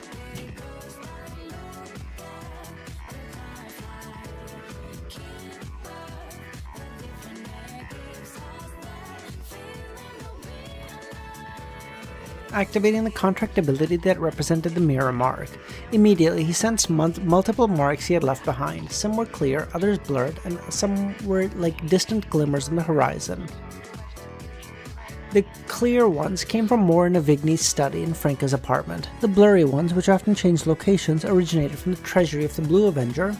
The distant glimmers gave LEMMiNO a feeling of being separated by a vast night, unreachable, the marks he had left on the various mirrors in Morora. At the same time, LEMMiNO felt a strong calling, a unique, solid, tight connection between him and the City of Exiles. In his mind's eye, a dark, illusory world in the mountain of corpse appeared. The scent of rust and blood filled his nostrils, and his forehead tinged. If I want, I can use black tear now. Enter the mirror and teleport back to Morora, LEMMiNO realized. Of course, such as teleportation had to pass through the special mirror world, which was dangerous. He refocused, examining the changes in his body. In Morora, 001 will help me absorb some of the damage. I can influence the weather, either making it similar or turning it into a disaster. I can create a small fog of war, use abilities like War Cry and War Song. To enhance myself and my enemies, or enhance myself and my team, weaken enemies. Additionally, I can temporarily become equivalent to a Sequence 4, lacking only godhood and an incomplete mythical form. Otherwise, I possess all abilities, albeit slightly weaker. It's like receiving a Sequence 4 boon, although high-level boons come with godhood. If I abandon my sense of self, I can momentarily even approach a Sequence 3. However, all this can only be realized in Morora. With 001 sealed, it cannot exert influence outside. But the changes to my body as a proxy are real and irreversible. My physical resistance to damage has increased significantly. Although not as good as a Dawn Paladin in full armor, I'm no longer at risk of instant death from a headshot. Without targeting weakness or using call, it takes 2 or 3 shots to crack my skull. My strength, speed, reflexes, constitution, and agility have also improved, my body becoming more robust and masculine. Luckily I can use flame shaving, or half a day would leave me scruffy. My spirituality has increased to about 40 to 50%. Now with regular acclimation and storage, I no longer suffer from anxiety due to lack of spirituality. Okay, this is a crazy increase. LEMMiNO is like 2 Reapers at this point. According to Big Sis and Franca's terminology, my resistance to flames has also increased. Flames not hot enough won't hurt me. At least Sequence 5 blazing white flames are needed for any effect. When using Devil Whispers in the future, the damage and pain from the sulphurous flames will be much lower. And I've grown 3 or 4 centimeters taller. No! LEMMiNO felt like an oversized, reinforced Reaper. My studies weren't in vain. He sighed, opening his bedroom and stepping out. Ludwig had just woken up, wearing a blue hat and yellow stars, energetically drinking milk. LEMMiNO glanced up at Lugano, busy in the kitchen, and asked his godson, "What did you make with the depriver's stomach yesterday? How much is left?" "I ate it all," Ludwig said. "I thought you'd save some to make a special dish and share it with us." "I couldn't resist," Ludwig said. "I'll let it go this time, I understand. But you know your mistake and correct it. Understood?" LEMMiNO's expression softened. He wasn't angry about Ludwig eating the thing, missing out on his share. To him, it was no big deal. This sternness was part of his education. As a godfather and team leader, he was responsible for this. Yes, godfather, Ludwig whispered. Have you advanced to Depriver yet? Almost, but I can use some Depriver abilities, Ludwig said. Lumion nodded. Trier, Quartier de la Cathédrale Commémorative. After breakfast, Lumion went to see Frank. By the way, can I just say it? Can I just say it? It does feel like a little lucky that Lumion is a angel, has the rank of an angel in every way that benefits him, but none of the ways that negatively affects him. He doesn't have like the cosmos staring at him. He doesn't have like the whenever he needs to like intimidate people of the same pathway, he can do that. But when he approached 001, there was no 001 didn't attack him like, hey, you're past the sequence 5. But like, he just gets all the good ones, but none of the bad ones. It's kind of like, what the fuck? A little lucky. A little lucky. Trier, Quartier de la Cathédrale Commémorative. After breakfast, Lumion went to see Franca and Jenna. He rang the doorbell politely, mindful that at this hour, 2 demonesses may be scantily clad. With winter over, the demonesses could only wear light clothes indoors thanks to their resistance to the cold.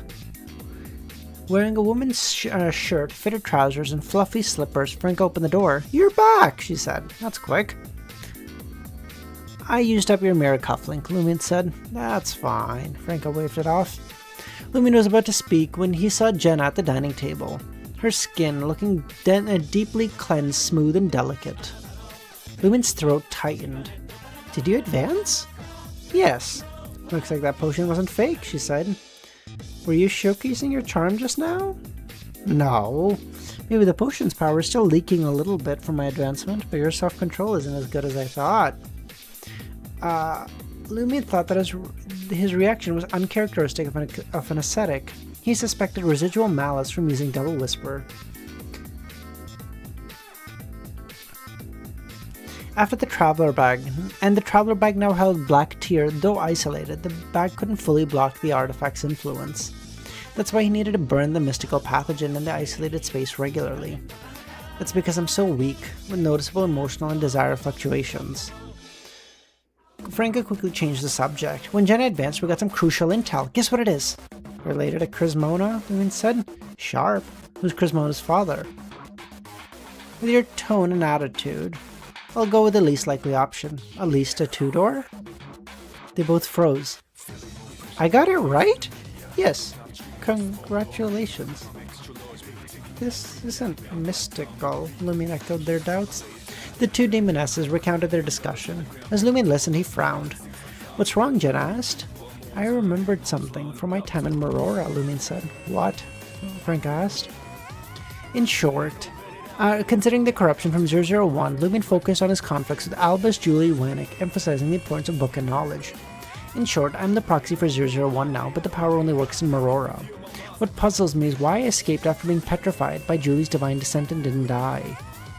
You hunters, always fighting and scheming, not straightforward at all. She then laughed. I think this is the primordial. I think the primordial one threw you out to save Alista Tudor's last hope of resurrection. What is this? True love? Did I guess it? Did I guess it? Am I even if just for a moment, can I still approach my peak? Oh my god! What? Oh my god. Tee-hee. Maybe I'm not as washed as you guys thought. You know what, Bug? Yeah, fucking eat it, idiot. Lumion didn't immediately refute the near-joking statement. After a few seconds, he said, maybe it's not love, but a practical need. Maybe the purpose of the primordial demoness and Alista Tudor creating that world can only proceed after Alista Tudor's resurrection. I am nothing if not a romantic, Arn.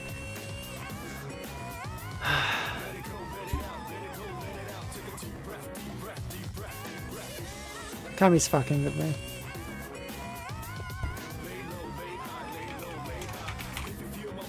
I'm busy, friends. Thanks.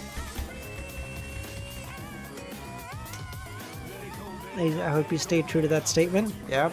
Despite the evil women in this world, Chris, I remain a romantic, you know? There are some evil women in this world, I'll say it.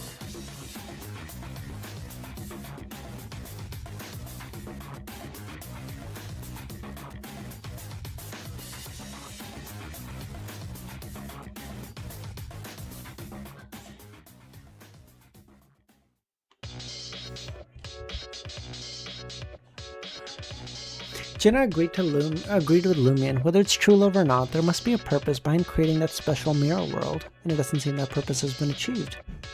What could that be? Frank asked. That special mirror world may have been jointly created by a true god of the hunter pathway and a true god of the demoness pathway. This corpse candle was crafted from the corpse wax of demigods of both pathways mixed together with other substances. According to the law of similarity in mysticism, there must be a connection between the two. I hope you read all the romantic encounters. No. I will skip literal chapters if I have to. I do not care. When I become a demigod, I'll visit Bansi, find the specific location mentioned by Madam Magician, light the corpse candle, and complete a secret deed ritual to see what I can find. As for 4th Epoch Trier, entering the sealed area after the hostile plan would be a god-level difficulty. At that time, apply for a major arcana holder to watch over us. Franca had no objections, just reminding Lumen to be cautious.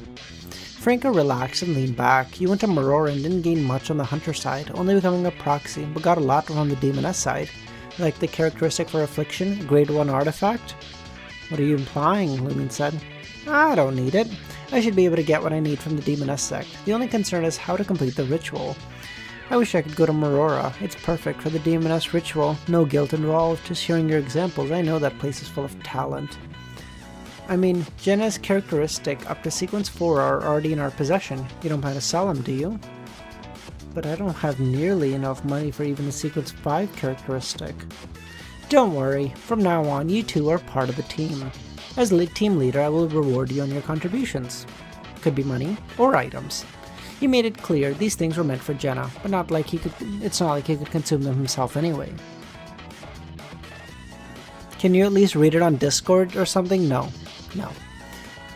It's not about getting demonetized is one thing, I still have my soul, okay? I refuse. But since they were a team, there had to be clear rewards and punishments, not giving things away for free.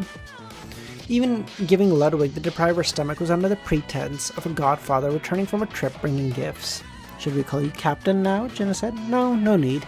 A good team can address each other by names or nicknames, Lumen said. I used up your mirror cufflink. What do you want? No need to be so polite. With her ice amulet, Franca waved it off.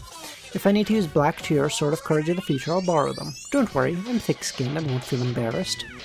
As she spoke, she took out the lie earring and tossed it to Lumion. Keep this. I'm afraid I'll be tempted to alter my face and body permanently, getting addicted to it. Can't skip plot important things? Watch me. Lumion knew Franca wasn't pretending to be generous. He caught lie and reminded. Be extra careful when dealing with Demoness of Black. She'll soon learn of my involvement in 001. Suspect I was the one who persisted till the end. Understood, Franca said.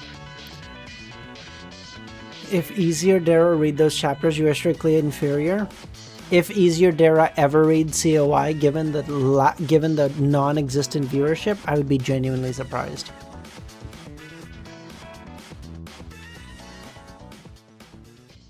Understood, Franca said solemnly. Jenna's eyes flickered as she said, Should I move out for a while? Seeing Franca's puzzled look and Lumien's approving nod, Jenna explained, The Demoness of Black might secretly be monitoring you to gather info about Lumion. If I live with you, I'll attract her attention, facing prolonged observation, and I don't think I can keep my secrets. Think about it. I now have the charm of a demoness of pleasure. Different from the beauty of a vampire. A few more glances from the Demoness of Black, and she'll notice something wrong. If I live elsewhere... Bug. You can't... Okay. Think about this. I'm reading COI because Uth asked me to. Uth, who hasn't shown up in stream for, I don't know, 300 chapters, somewhere around there. And I keep my word, okay? So, I like to think I do shit pretty well, okay? I like to think I'm pretty fair. So if there are a couple chapters that I feel uncomfortable reading, I feel uncomfortable reading them. You want to give me shit for it, you go right ahead, okay?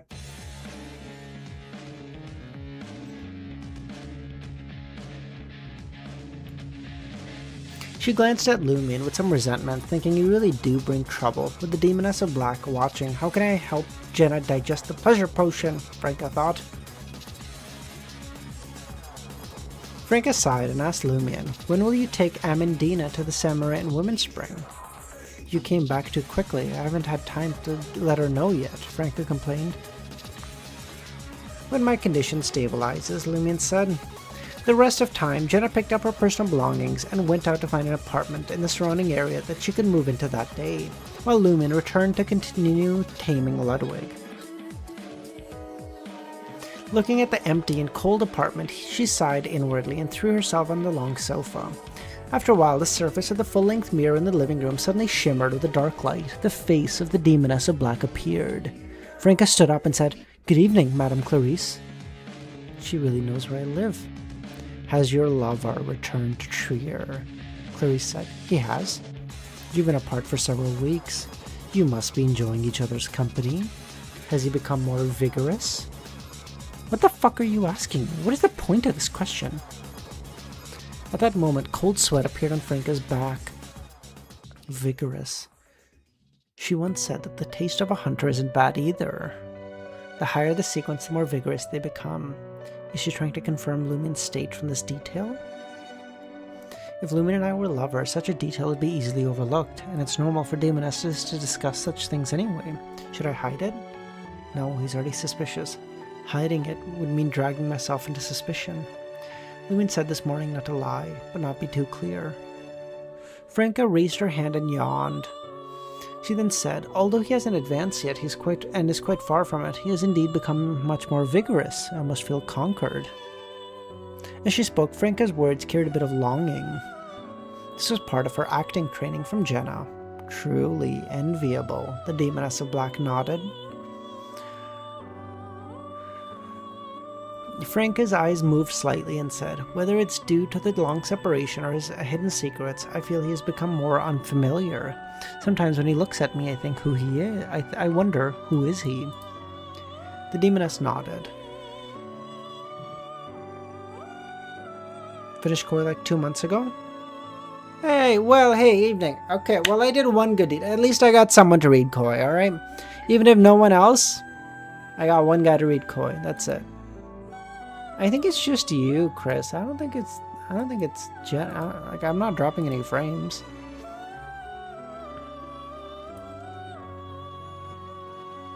He might have undergone some kind of corruption. Keep your current relationship. If he shows signs of unusual behavior, let me know. This may be one of your opportunities to digest the affliction potion. Yes, madame. Franca displayed the sense of security that came from having a powerful backer. The Demoness of Black glanced around and asked, where's your vampire lover? Her brother is returning to Trier soon. So she's embarrassed to continue living here, Franca said. The Demoness asked no more questions, giving some instructions regarding the mirror people and disappeared. Once the mirror returned to normal, Franca breathed a sigh of relief and prepared to date LEMMiNO. She hadn't even had time to open the door when a soft light appeared in her apartment. A transparent, crystalline jellyfish with many tentacles materialized. One of the tentacles wrapped a letter. Franca recognized the jellyfish as Ongla, the messenger of Madame Judgment. Every time she saw Ongla, Franca instinctively felt a sense of fear, believing it to be quite powerful. But Ongla the jellyfish, unlike the intelligent messenger of Madame Magician, often acted purely on instinct. Receiving the letter, Franca grumbled, and I'm feeling swarmed. I was already busy helping LEMMiNO with his shit, and now he's back. I'm so busy. Thanking Ongla, Franca opened the letter. Mr. Starr has confirmed the first task that requires your assistance.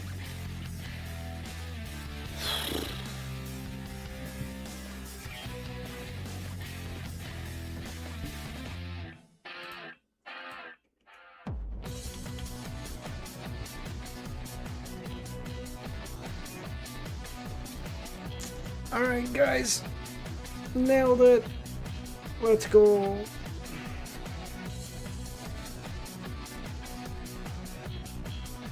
We did it. Good chapters. Yep. All right.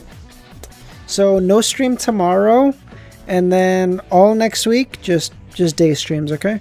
Monday through Saturday, day streams, and then no stream next Sunday, okay? And Aurora, very good, very good. I would have liked some actual benefit for Lumion himself, honestly. I'm not gonna lie to you. Happy Father's Day. Thank you, thank you. You too, hey there. You know, you guys are all my kids, in essence, so really, I got a lot of kids, you know? It's fun.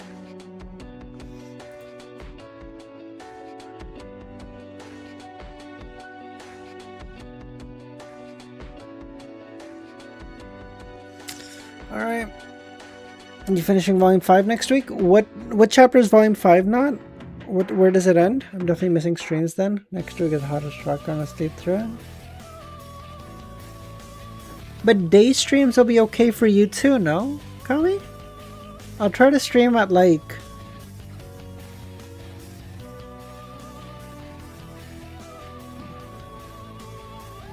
Hope you finish Volume 5. By midweek? I doubt I'll be able to do midweek, dude. 63? Like 963? Bro, I can't do... It's like 7 PM for me. Not that bad, but not as good as night. Fair. 863 or 963? 884. What the fuck? Okay, you guys decide first, okay? You're getting two different numbers here.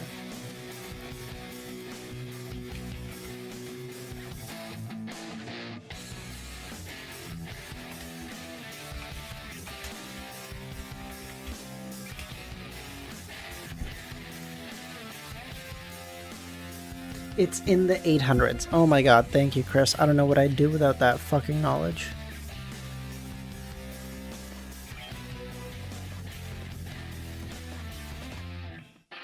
It can be done by Wednesday. 884. Okay. So, okay, I'm going to take these people at their words, okay? So that's 40 chapters, basically, left. I don't think I can do 40 chapters in, like, 2 or 3 days, guys. Come on. Well, I can do in 3 days. I can do Monday, Tuesday, Wednesday, I can finish it. Wednesday, I can do 13, 13, 14, and finish it. If that would work. We can do it that way.